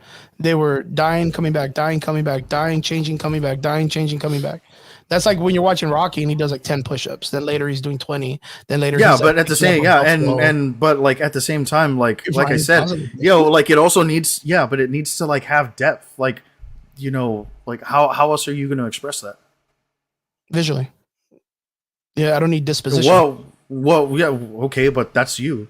Like you are a singular person. That like I very much like WandaVision. It didn't hit for me, so it didn't hit for you, but I it hit guess. for everyone else. Yeah, Yeah, for me, myself, like since the production quality of the thing had been going, and they spent so much time on showing us that, like, oh hey, look, he can go backwards in time because he runs into himself. Oh, look at it, he goes backwards in time. You know, he can go back into the 1942s on a sacred timeline, and then on another timeline because it's there, like we can visually show you. I kind of feel like the idea of him picking up those skills in between all of that nature would have shown us a more organic growth to the character on why he respected Obi's decisions on things more and why it was necessary for them to be in those situations. Because like at the end when he sits there and he sits with he who remains and he finally like because of the knowledge he's gained because of all his prior mistakes and all this stuff, like there are certain realizations in a conversation that he says, and I can't do that because of this. And the guy's like, "You got it. There you go, champ. There you go." but at the same time, like that's where that depth hits because you get that not just in that moment, but it also plays for a later on moment. Like he's spent centuries trying to learn and assist Obi and Yeah, and Victor over and over again. in a one particular thing, in one thing he's had to learn hundreds of different disciplines on just trying to help them with one How do you know single it's problem. hundreds? Well, I mean, bro, time travel, the loom, that particular issue. I mean, dude, that's How do not you know just a that say. though? You're assuming that. You're assuming that, and that's the reason why it's used this way because it makes us just assume that he learned all of this stuff. If Well, we he don't know did he's like learning those specific things, and we know we can't say he does. What's the difference he between immediately, yeah, but he immediately like helps them with like that particular issue. He has to understand these things that he's talking about. That way, if something does go wrong, he can adjust it and have those proper adjustments, not just because he's lived through those adjustments. But the thing is to learn those things, you have to live through those and understand them, right? Yes, but like you and I are saying the same thing twice. You understand that, right? I mean, I'm getting it. It's just that you're telling me you're assuming I'm that not that's what assuming he's doing. like that. No, I'm not assuming Because that I'm it was. assuming that he just learned physics, which I guess because it doesn't really explain as to what he learned. Because there's different concepts to physics. Physics itself is just a gen. That's like me saying I learned English, and it's like okay, well, what parts of English writing did you really learn? Like how far does that dedication go? Like there's a bunch of different variations of physics. So like I I'm get it. I aware. get it. I get the fact that the reason why the disposition letter came out was to tell us as the audience, he learned it already. Don't ask questions. And we just say, okay, cool, he learned it. Let me just accept it. But I myself, since the production of the film and this series was so well, I would have preferred to see some of that learned organically. Like visually. In visually, do you know how long it would take to explain some of those concepts? Probably about the same time it took for them to film Victor Timely running out on the trailer like Probably, 18,000 times. probably Yeah, it not. would have been like a minute, dude. Probably not. No, probably not.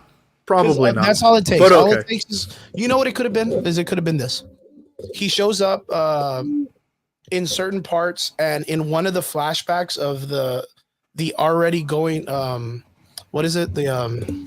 the montage, he corrects someone in a different faction as to how he had been correcting him before. So that would be like if they come in, he does something physical like tighten a screw, and someone says something that naturally that it would just be like Obi and Victor Timely talking about, like something like they're just kind of conversing across the physical aspect of physics. And Loki comes in and says, "Yeah, well, because of this equation, that's probably not going to work. So we're going to have to bounce on that." And then Sylvie looks at him and goes, "What the fuck? Like when? What do you? When did you learn that?" And him be like, "Don't worry about it." Like then you start to realize, like, oh fuck, Groundhog's Day. Like this fucker's been doing this a lot. He's been doing it a lot because it's just Groundhog's Day. That's all this thing took is Groundhog's Day. And there's a purpose in those stories, and that's why it's always written that way. Where there's a moment in the Groundhog's Day where the person loses interest, and they just feel like it's an infinite. I'm losing interest. I've lost interest. Like that would have been so fucking boring. I guess. Yeah. Okay. Well, Triggs, what else, man? Well, I mean, everyone thinks that he's the god of stories now. So, like, and I understand why. Yeah, but why though? Why is he the god of stories? Well, like, I mean, he develop this power though. Like, when did his power loom into the fact that he could like restart multiverses? Yeah, I don't know. Why do we need Kang? Like, if he sits at the end of time now, I don't know. Why did we need He Who Remains? Well, he's an actual dude that thought that this would work. Loki's a god that can literally reinvigorate a whole multiverse with just illusion power. So. Yeah, I don't. What? Because right now he's more powerful than Odin, if you like to think about it. More powerful than Thor, more powerful than any one of those characters. Oh yeah, I mean now Gaia's like bitch made again. Yeah, but how? Okay, so where does this put Loki across the board, and how did he get there? Just on physics? I don't know. Like honestly, if that's the case, then through that same logic, like was it Dark Doctor Strange, the one who like. Yet again fucked with the multiverse and made it into like a marble with the like zombie one, right? Something like that, but the Ultron and Ultron and Killmonger like fight and just like stop that and then like the wait, are you going back to What If? Yeah. Oh jeez. But since that's canonized, like same thing. But that's because they had the Infinity Stones. But then, then they established in the What If series that the Infinity Stones work across the multiverses. Well, clearly they don't because fucking because fucking the TVA's got a whole bunch of them and you could have just done lines. Yeah, exactly. They're someone's like paperweights. So like okay, but like being with what we got from the Loki series, we understood. Loki is a Loki. Like, that's just what he is. Okay, all right. Easier question.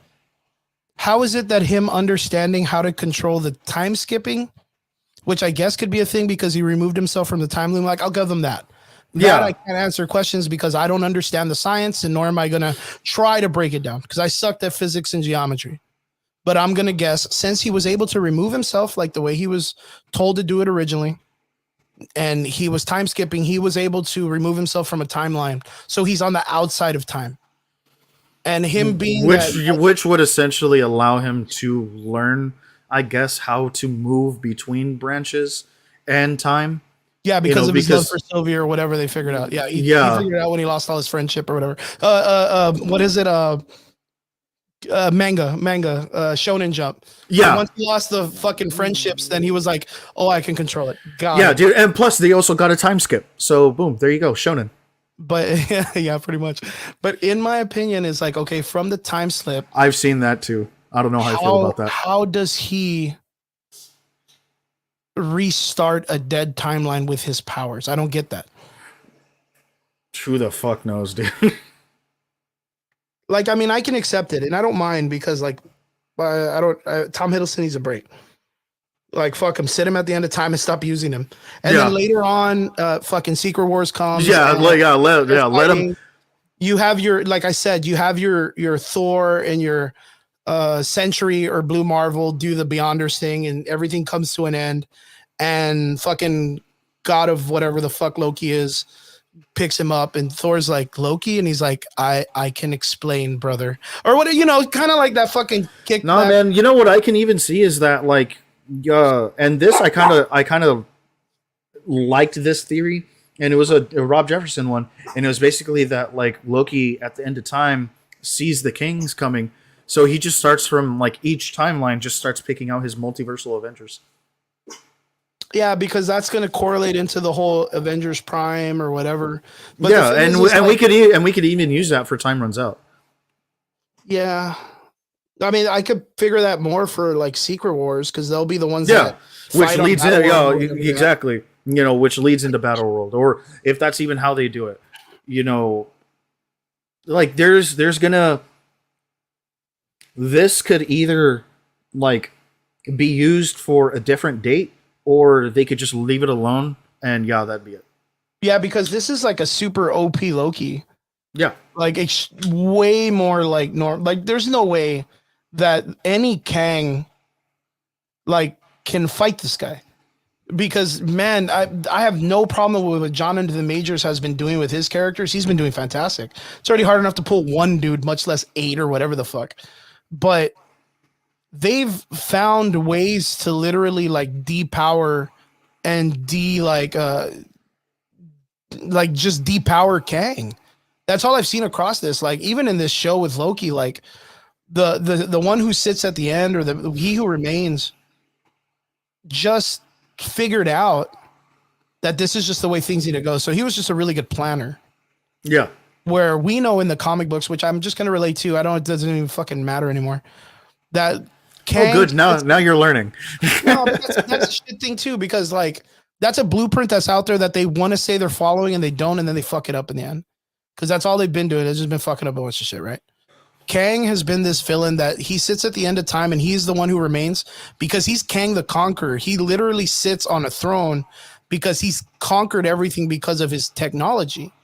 And what we're basing right now is that Kang is from the past who made it into the future, then made shit, and then traveled across time, which I guess, I mean, but then it wasn't even his fault because Obi wrote the book, and then he wrote it too later on because Obi sent the book to him, and it wasn't even him who won the Kang War. It was Ramona Renslayer who fucking pulls the trigger on all the guns, like, and Kang is just like manipulated. He's Mephisto.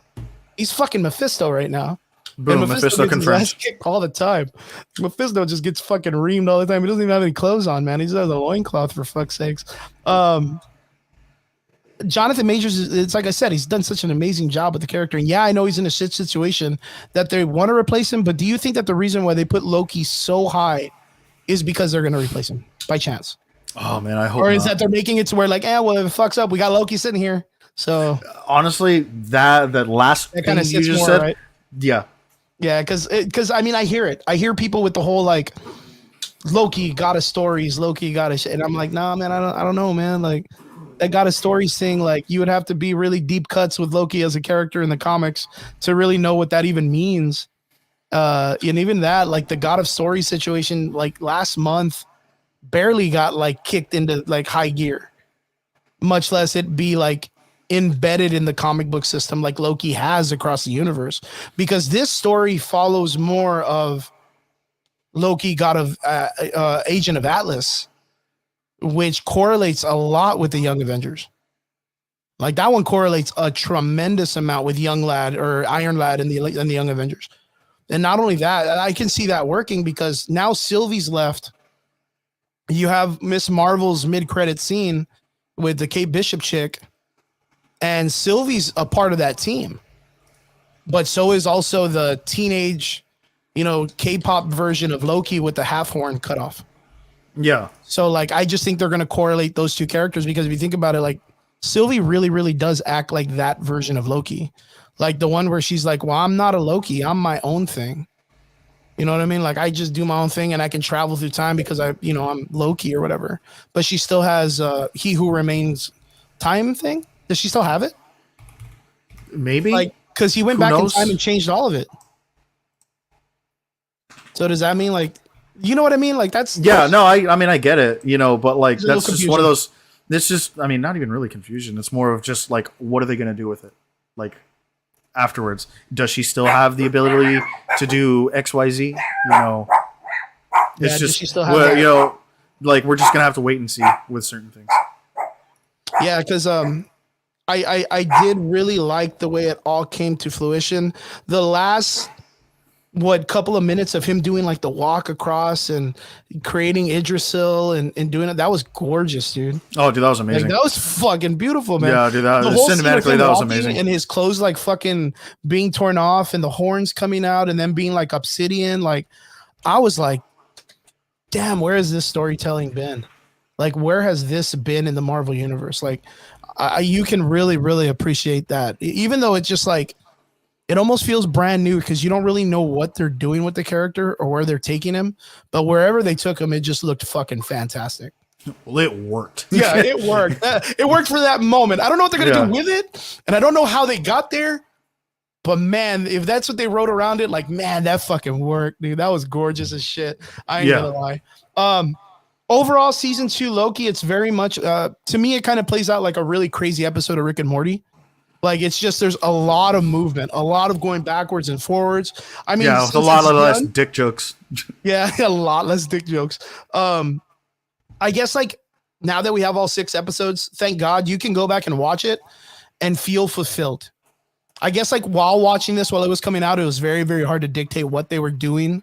And you know, when they would leave it on a cliffhanger or whatnot, it kind of felt a little confusing, especially for myself. But now that we got all 6 episodes, like, yeah, there's a little bit of like, oh, well, they could have maybe done away with that. But at the end, everything comes to fruition. Everything comes to fruition. The TVA feels more fulfilling. It feels more like it has a real purpose. What's up, Big John? Good to see you in the comment section, my dude. Love you, man. I feel like for what the TVA was in the first season to now, I feel like it has more meaning. Like they understand, like the people in the TVA, like they understand the love and dedication to what they do as a purpose. Their purpose feels more signified because now they know what the timeline's about. Some of them know their history. Some of them get to live their life sort of like there's a lot of that like heartfelt to what the TVA really is now. I like the establishment of it after season 2. I think you're correct. Season 2 hit harder, way, way harder. And yeah, I think it's a good 8.5, 9 out of 10 for a series. I think it's probably the best series so far that Marvel has put out. I think. Oh yeah, I agree. You know, I think they need to kind of put this at the foothold of what they need to establish themselves every time that they create a series. I know that we got a trailer for Echo, I think like last week. Yeah. Which it looks pretty good. It looks interesting and nonetheless, and it looks kind of dark and gritty. I think it's going to be on Hulu. I think it's going to be NC-17. It's going to be a little bit more like a, you know, or TV 18 or whatever, something for adults. So guys, make sure you keep an eye for that because Echo goes far. She may be like a street level character right now and just a chick that can kick butt and fight Daredevil, but this chick ends up being the fucking Phoenix, and she's fighting in the Avengers through time, the multiversal Avengers team. So she's like a heavy hitter, man. She's a fucking heavy hitter. I don't know if they're ever gonna go that far, but in the comics, she's a beast, man. She's a beast. Yeah, and Brian Davis comments in with the coolest thing saying, and it connects very well to the overall MCU. Masterfully done. I agree. So too. Yeah, I don't really know what it does yet, but it does connect. It does connect very well. So 8 out of 5, 8.59. Triggs, what do you give it, man? Oh, dude, an easy 9. Easy 9. Excellent. Highly recommended, guys. Go check it out. Disney Plus, Loki season 2. Fucking snapback. Way to go, guys. Way to go. Very much like Gen V. Gen V was super good at the end. Last part of the conversation. We don't got much, but we don't got really much to talk about it anyways. The Marvels film review. Triggs has not seen the Marvel. I have not. And he does not have his Willy Wonka golden ticket to really care to go rush to see it. Yeah. So we kind of agreed that we would kind of casually touch base on some spoilers and some talks. Triggs only because they're already out there. Like, yeah. Let's like, I'm not even like, guys, don't kid yourselves. You know that they're out there. So Triggs, what I'll let you do is I'll let you take the floor. If there's anything in particular, since you haven't seen it and you kind of like, hey, I heard this. Is it like that? You know, kind of if you want to ask any kind of questions in particular. The only really like real thing that I kind of care about that I kind of want any kind of definitive answer on would have to be, um, uh, did anything change with Miss Marvel, like like her character, Imani Vitalan, his character, Um, like from the TV show to the movie. I think I'm gonna tell you 100% that Kamala Khan and Mila Milani was probably the best thing in this film. That's what I've heard. I've heard that with without a doubt, 100%, like 10 out of 10. Like that's Well, like I mean, it was her. Like she's she she's did the absolute she showstopper, and like she did very very well, and she plays the part that she's given well. Which I mean, I kind of wasn't for it at first, where she was like this comedy relief, but then again, like they do kind of show you that her powers, even though she's a powerful person, it kind of comes up short to what Miss Marvel is. Like she can't fly, like she could just stretch and do certain things. Like so, there's certain times where she is the young character cat in the team. Yeah, like the young immature Vash part of the team. But I some people will say like there's not a lot of growth in her character or no growth. I think there is a little bit. And the reason why there is growth is because of the fact that she made it to the point where she got to see her hero up close. And it wasn't all that fucking cakes and butterflies and beautiful things. She got to see the darker shit. Yeah, the never meet your heroes. Yeah, like 100%. Because there were parts in the film where there were some decisions that had to be made that Kamala Khan disagreed with, and Captain Marvel was like, "I don't fucking care. Get in the car. You're gonna listen to me." Yeah, and she made that face like she was like the disappointment. The disappointment shows very very much, and those scenes really work a lot. Like they work a lot, but they're so minorly touched on that it sucks.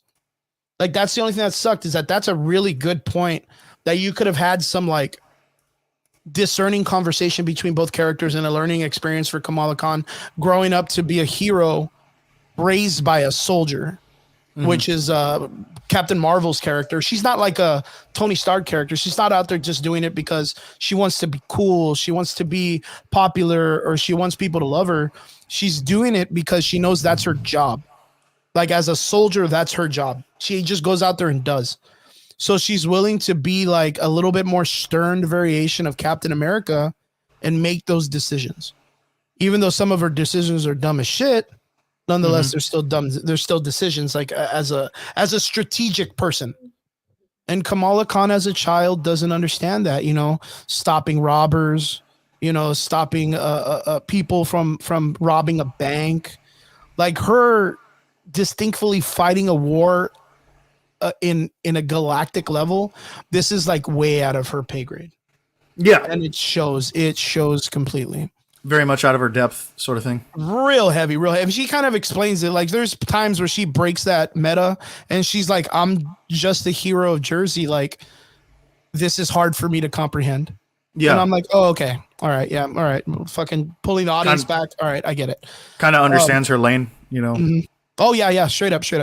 But other than that, she does very well. The family dynamic is really good. Sometimes it's a little bit overwhelming and unnecessary because you already understand the dynamics of them being involved in people's lives at risk and stuff. And then the family comes in and does like the family stuff from the TV show. Yeah.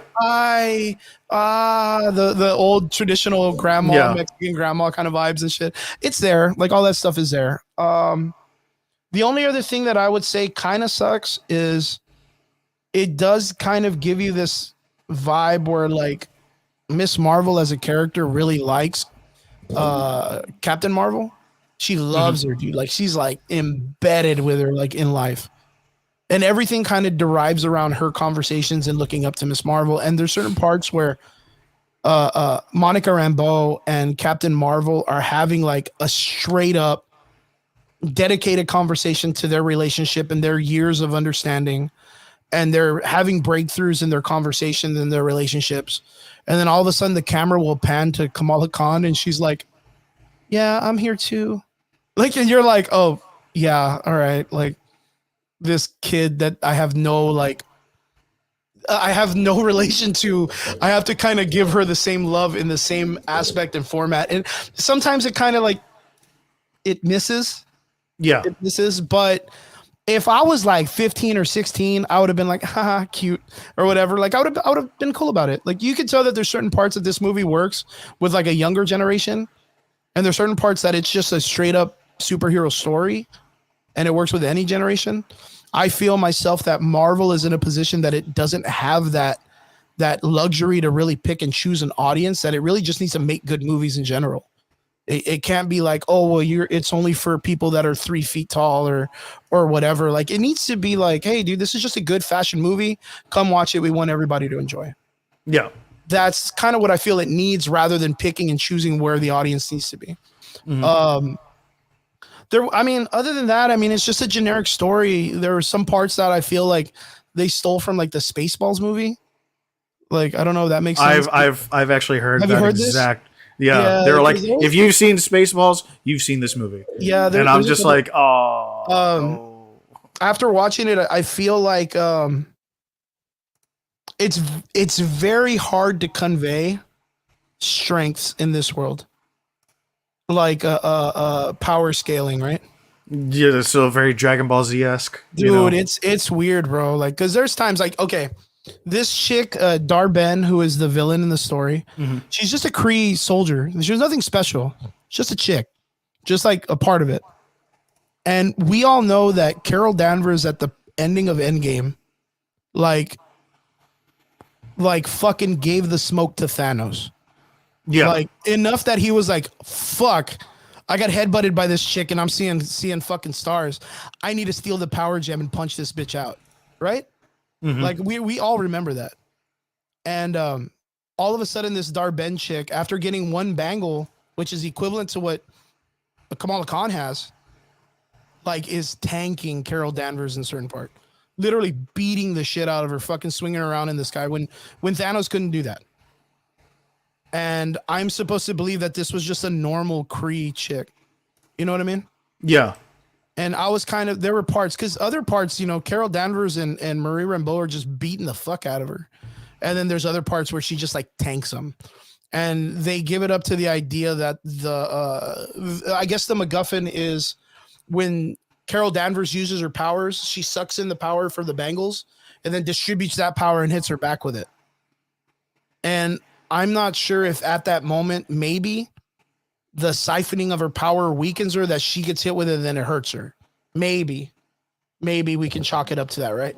Maybe, yeah. I would need to see the movie to form really my own opinion. Yeah, to form my own opinion on that particular instance. But this chick on base level is just a Kree chick, which was the villain in Marvel's one, the Marvel one, right? Captain Marvel one. Yeah. Which I mean, Carol Danvers beat the brakes off of a bunch of those motherfuckers in hallways. Yeah. So I mean, I guess, dude, if they don't have any special weapons from what's established in the first movie, which Jude Law's character had like a gun and a jetpack, and he had like all this shit that he was fighting her with, and other than that, she fucking railed him like paper, dude. Like, I don't see a factor in how Darben was supposed to be like an overarching villain. The hammer she uses is the exact same hammer as Ronin. Yeah, it's an accuser's hammer. But for some weird reason, it already had the purple power on it. So, like, I would have been a little bit more forgiving if they would have said, that's Ronin's hammer. Like, Ronin with the established, like, leftover power from the power gem, like, kind of still in it, residual, that it still I would have been like, oh, okay, cool. Like, that's badass or whatever. And then that's the other thing is the bangle, right? The bangle is the other MacGuffin that kind of gives her the power. But that would be equivalent to Miss Marvel, Kamala Khan being as strong as Carol Danvers also. Yeah. Which she definitely isn't. Definitely is not. Like, even just on the whim, just her little glass shit was getting broken just by people hitting it or whatever, or shooting it with a gun. Like, Carol Danvers is way fucking stronger than that. So there's a little bit of like, they're not really telling us the rules of all of this power sense. And then the other thing that was it had a cool premise, but it didn't work, was the switching, the quantum entanglement between each character. Yeah. You saw that in the trailer. It's not a Yeah. really big spoiler. Like it's not too crazy. Like Yeah, it's nothing being ruined for the story. but my thing is like, okay, cool, good idea, cool way to kind of add this like fun little like, oh, this is why it's not easy. There's a cool, like I said, a cool montage of the girls teaching themselves how to work with it, like Yeah. trying to jump between each other and them trying to understand it more. Really great understanding. One thing that I had a problem with is that it only works a certain way sometimes. And then like other times it doesn't work and the girls can use their powers occasionally. Yeah. Two, since it works with the powers of light and then the activation of the entanglement of the bracers, because Kamala Khan isn't connected to a light source or like a gate or anything that they're talking about. She just, her, in the beginning, her bracer just activates and they all just switch spots. Why didn't Darben switch when she got her bangle? Like, why didn't she get entangled with them also? If she has the exact same bangle opposite of Kamala Khan's. And then my last question, to even add more insult to injury, why didn't that chick from Secret Invasion get entangled since she has Carol Danvers' power and DNA? The Skrull chick, remember at the end, she gets the fucking power. Why didn't she get entangled? That's how that, and I'm not acting to be a dick. I'm just asking because I want an explanation of why this works or why it does this without these two people being like excommunicated from that subject. The only thing that I can think of with that last one is it actually has to be the person activated, right? The Skrull chick, like right? That's the only thing I was like, okay, well, like no, like it actually has to be the physical person, not the DNA, because even then she only has compounds of it. You know, it's not but like she has the power of. None of those people have the power that Miss Marvel has. Hold on, Jesus Christ! Okay. I need an explanation. Go for it. I'm gonna listen. I'm gonna just shut up and listen. Yeah, is the only thing that I can think of is like, okay, so quantum entanglement, like in the short and skinny, it deals with the form, right? Gaia doesn't have the form; hers is ever changing. So like very much like that doesn't really apply to her because her powers are not directly linked to what like gave. I know. I was gonna say, can I add a little bit? Write it down. I was gonna say, can I add just something just to get your mind moving? Even though it's ever changing and she has to activate the power through the DNA and change something of her body, yeah, we're already coming to an end. She activates the power in the series of Secret Invasion without changing her body composition. Yeah, I know, but that's still like my still original thing is that like she herself is not Carol Danvers. Carol Danvers, like her powers originated from like that engine, right? Like that's how she did it. The blown up engine. She has that fucking quantum engine. Yeah. So like there's already like quantum entanglement going on with her. It was a power stone too, right? It was an Infinity Stone. Was it? I want to say it was a purple one, the Power Stone or something. Dude, I don't remember. Yeah, man, that's a movie I really don't feel like rewatching. Brian. Load us up on that one. Yeah. But yeah, that's the only thing that I can think of because quantum entanglement deals with the form, you know, and especially if we're gonna go to, you know, originations of powers, you know, like. I still don't understand because I'm going to call her Spectrum. I don't give a fuck what anyone says about Maria Rambeau's. Her name is Spectrum. I still like don't really understand. That's you in this movie. Yeah, that like she got her powers because of Wanda, right? Like she got like blasted with the whole. She even says she went through a gate of hex magic. And she established herself with quantum magic. Okay, so she says that herself. So it does have nothing to do about quantum energy. Yeah, I know. So that's why I'm kind of just like, dude, like science, right? Yeah. Kat Denning was there. She needed to explain it to me. Yeah, exactly, dude. And I need the fucking Asian FBI guy. Oh yeah, also. The magic guy. Yeah. Jimmy, right? I think that's his name. Jimmy. Yeah, you got it. Yeah. I love that guy. He's funny. But yeah, that's the only thing that I can think of. Is that it? Like, it has to be like somehow or another that they were all like connected, like actual connections through their powers and stuff like that. That makes a lot of sense. They have to be, right? And to me, the only thing that connects Maria Rambeau and Carol Danvers is their physical relationship being like an Yeah, that friend. yeah, like or like some sort of like metaphysical, like motherly sisterly thing. And I would have considered like maybe if Wanda was still alive, would she have been quantum entangled too in this whole situation? I mean, theoretically, Might as yes. well, right? Yeah, theoretically, yes, because she's an originator of someone's powers. So then, if that's the case, and it's all based on entanglement through that type of relation of meaning that it needs to be relative to the power established, right? Why Kamala Khan then? I'm gonna have to just say the metaphysical relationship of her idolizing Captain Marvel. So just Not that that should be an answer. Not that that should be an answer. But that's all I've got. Yeah, but that's all I've got. Like, if I'm gonna give you an answer, that's the answer I'm gonna give you. Yeah, I mean, it's true though, man. Like, it's really, really hard to explain this when it's like it's not really established how. I understand there's different parts that the characters will come out of, like Monica Rambeau, Photon or Spectrum, whatever you want to call her, comes out and says, "This is why it's happening. This is why we're all connected." But she says her power is connected, and there's the hex magic. Because they're all connected because of quantum light energy. And my thing is like, well, the chick with the bangles now does it because she can open up fucking time and space with the bangle.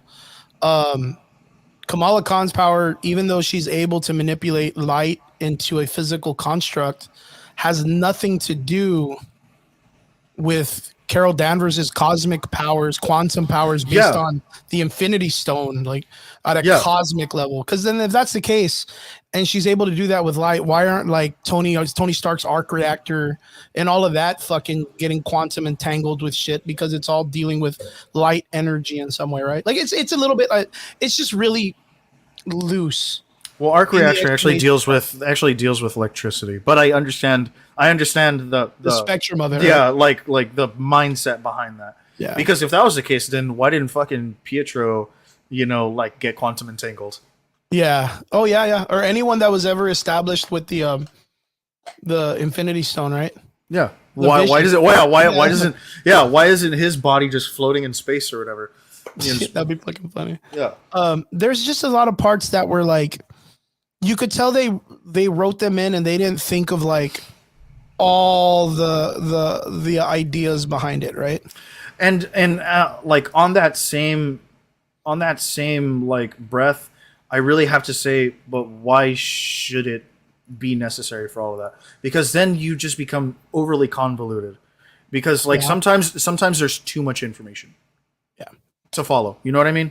Like I get it. Everybody wants an answer to something, and I totally understand that. But sometimes there's just too much for the time that you're being given. Yeah, like I think all of these films and all of these like stories and stuff should be able to be like soloed and have fun on its own. Deep down inside, I think this movie was supposed to be just a fun superhero girl. What I think that you want is like the director's cut where he like explains everything. Like the 7-hour director's cut where they go through everything, dude. Nah, I'm not gonna watch 7 hours of this shit, dude. I barely made it through Justice League with you, and I was like, I love those guys. You know what I mean? Much less a fucking team I don't care. Hey man, I'm still gonna say it, man. I was there, bro. You like the first 3 questions that you asked, they were answered within 30 seconds. Yeah, within 30 seconds. You were like, hey man, why does this happen? Bro, blah blah blah blah blah. Okay. Oh, well, then why did this happen? Well, blah, blah, blah, blah, blah, blah, blah. Okay. And I was like, damn, Chris, like, man, they're telling you, shut the fuck up, Chris. And they had 4 hours to get everything covered, man. They better have it covered. This movie, I'm going to probably give it like a 6, dude. Like a 6 or a 5. And I'm not giving it to it because I hate it or I want women to fail or I'm like a bigot. It was just a weak movie. It's just weak. I love Kamala Khan. I think she's great, and she's exactly what I wanted for America Chavez's character in Doctor Strange. Like the way that they took care of her character in this is what I wanted with her character in that one. Like it was just that I understand because I lived that part in comic book history that I remember that no one gave a fuck about any of the characters right now. Like no one Yeah. was buying these comic books. Like nobody cared for them because they thought they all sucked. And then they're bringing out they're bringing out the movies and they're telling us now that we have to like them. And it's like, hey, like, why See, don't you and for just me, see? I could give a fuck about Kamala Khan when during her comic book run, and Oh now yeah, I'm kind of like, now you're invested. I'm I invested. guess, yeah, I guess I could buy a I comic love book. this girl. I think she's Yeah. great. I think she's fucking And fantastic, dude. almost the same with America Chavez. I still think America Yeah. Chavez is a She needs a bluff. little bit more to grow. Her as an actress, like everything she does outside is cool. Kate Bishop was a fucking breath of fresh air, but in the story, like I liked Kate Bishop in the comics. Like I thought she did fairly well on them introducing a new Hawkeye, like kind of like pickup character, and she did very good. Same thing with the Patriot kid, in the Falcon movie, right? Because they're building up Oh the yeah, U.S. soldier or US agent. yeah, U.S. agent. Yeah, they're building up that Sarge or whatever. They're building up his character. The I mean, because you know he's going to be a Thunderbolt, right? You know, like no, we all know. he's in the Young Avengers. He's the Captain America character. He's the kid with the shield that's like he has like almost like the Bucky old school like half mask. He's called the Patriot. Oh, I mean, I know who he is. Yeah, and he'll be okay. Like I mean, the kid that they chose to play him, that's around the time that they're gonna pick these up, like it's cool. The Cassie Lang character, I don't give a fuck about. Like I don't really care too much. I didn't think she was all that great. Honestly, I want to see her grow more. Yeah, I just want to see her grow more. The movie, the actress did really well. She does fucking good. That actress is really well. In the comic books, not too crazy. Yeah, no one can give a fuck. I think, and I'm just excited for them to see who they're gonna bring out for Young Lad or Iron Lad. Like if they're gonna bring out that kid from Iron Man 3, or since they brought him out at the ending of the funeral, or if they're gonna switch them out, which I think they're gonna do for Ironheart. Which I'm kind of like, you can't because he's a Kang variant. You know what I mean? Like, and then you end up changing the whole story that what Ironheart is a Kang variant, which I'm gonna be like, come on, man, like, just do it right for once, man. Like, Kang's already got shit on all this time. Oh, okay, so plus I hate Riri Williams. yeah, nobody liked her in the comics, so it's understandable. What other questions by chance would you have for the Marvels if you were thinking in the sense of like, I really want to go check it out? I'm kind of confused on this. If like you're like, maybe I won't go see it. Honestly, it's not that I have questions. It's more of just I need to go see it for myself. Like I'm really the kind of guy that like I really try and not. Yeah, I need to experience it myself because like not only have I been let down with critics, but I've also disagreed heavily with critics on things that I thought were both good and bad. Yeah, you know what? As a matter of fact, I've been dealing with that this week because this story was oof, man, it's a banger. Like it's a ringer, man. Like you really have to like there's parts of this film that really feel like a early 2000 superhero film. Like very Hancock, very just fun superhero stories. And some of the things that they're doing just seem really immature. Yeah. Like immature. Like the cats thing, that was really stupid. Like the singing planet, like that was a little, oh my gosh. Like that's they had another Mogo, essentially. Mogo. What's Mogo? Oh, it's the living planet. No. Sorry, another Ego? The Ego, not Mogo. No, you're talking the Green Lantern. Yeah. Yeah, you got it right then, but that's the right one. Well, he is a living planet though. So no. There is a planet that they visit that everyone on the planet sings. Like that's not weird.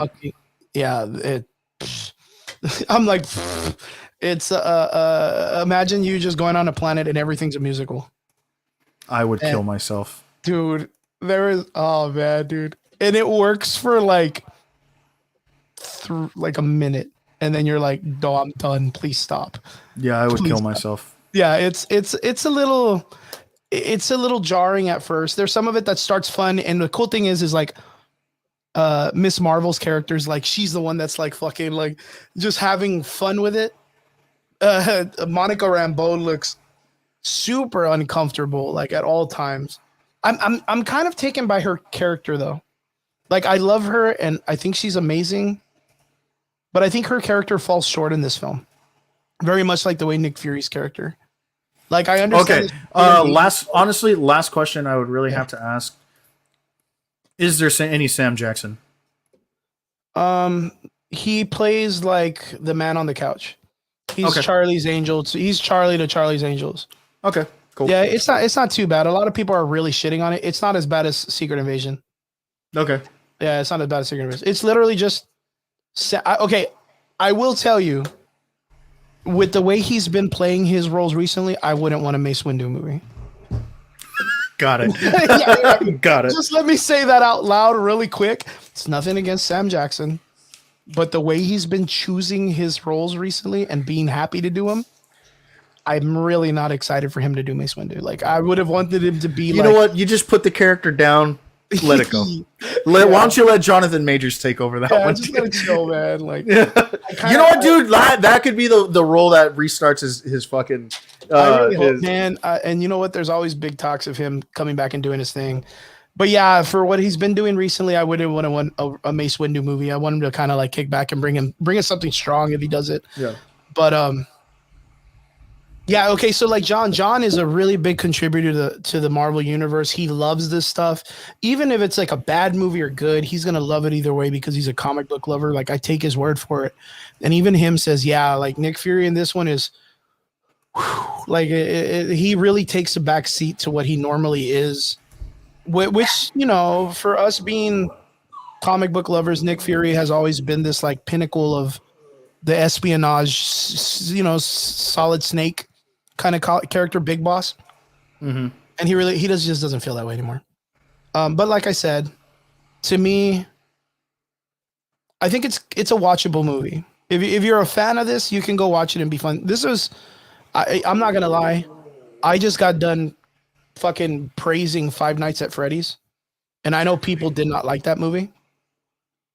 And the reason why I liked it is because I'm a fan. The reason why people didn't like it is because they don't know the series, they don't know the lore, they don't know where it leads to. They were expecting so much more because they thought that's what it was.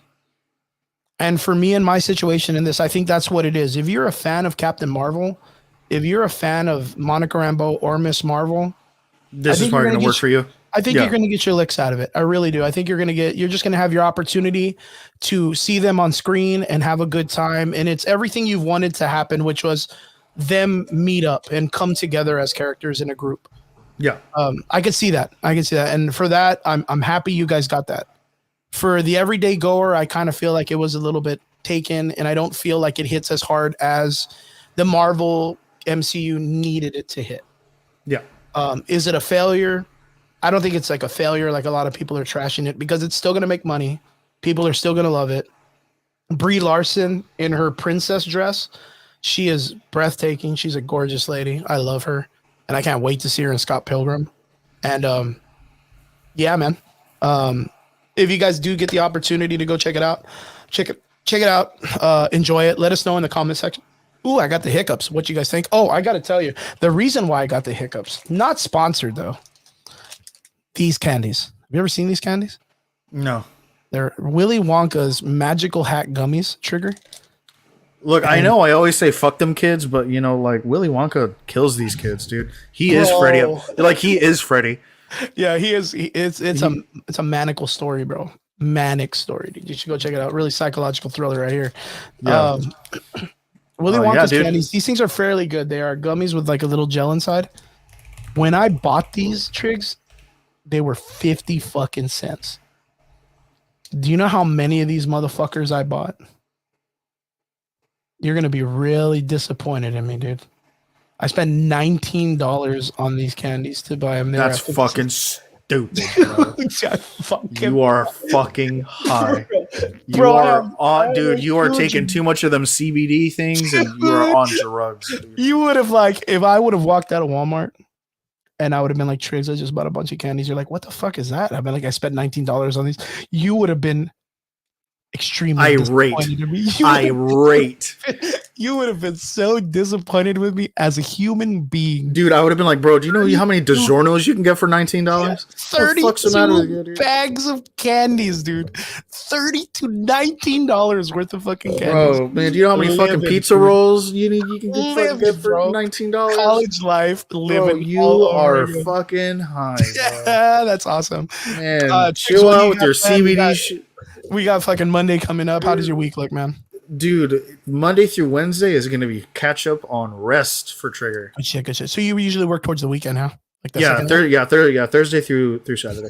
Cool. I'll be out working with a client tomorrow at 10 a.m. I'll be working with Dippin' Burgers. We've been working on logos and helping that company out, making Sounds some good, man. advertisement stuff. So doing some really cool stuff, man. Got some really cool things on the pipeline. Can't wait. I appreciate you, Trigger, for coming in. Brian, if you're still out there, I appreciate you too, man. I hope you feel better.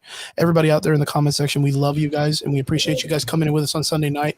How are you liking our Sunday night format? Are you guys enjoying it? Are you guys cool with us coming in on Sunday right before you get ready for work on Monday? Is this something that you dig? Let us know in the comment section, or hit us up during the chats. Just hit up during the week. Fuck it. Message us in the comment section. Fuck it. Message me on my privates. I don't know. DMs, man. Guys, don't forget also to like, share, get the word out for the Average Boys podcast, letting people know where they can find us anywhere across the format on your podcasting app. And don't forget, if you want to help contribute to the podcast, let us know. Sponsors, donations, whatever you want to do. Fuck, if you want to send me a flarkin so that I could a cat flarkin that I can have it like just eat up all my bad stuff and clean my house, like, let's go. Triggs, I want to say thank you too, man, for coming in with me and sitting on the hot seat. And like I said, Brian will hopefully be back with us next week. And folks, to all our extraordinary listeners, we appreciate every one of you for tuning in with us every weekend. And we hope we see you again here next Sunday night, 8 p.m. on the Average Boys podcast. It's been good, and we'll see you guys again next week. Laters.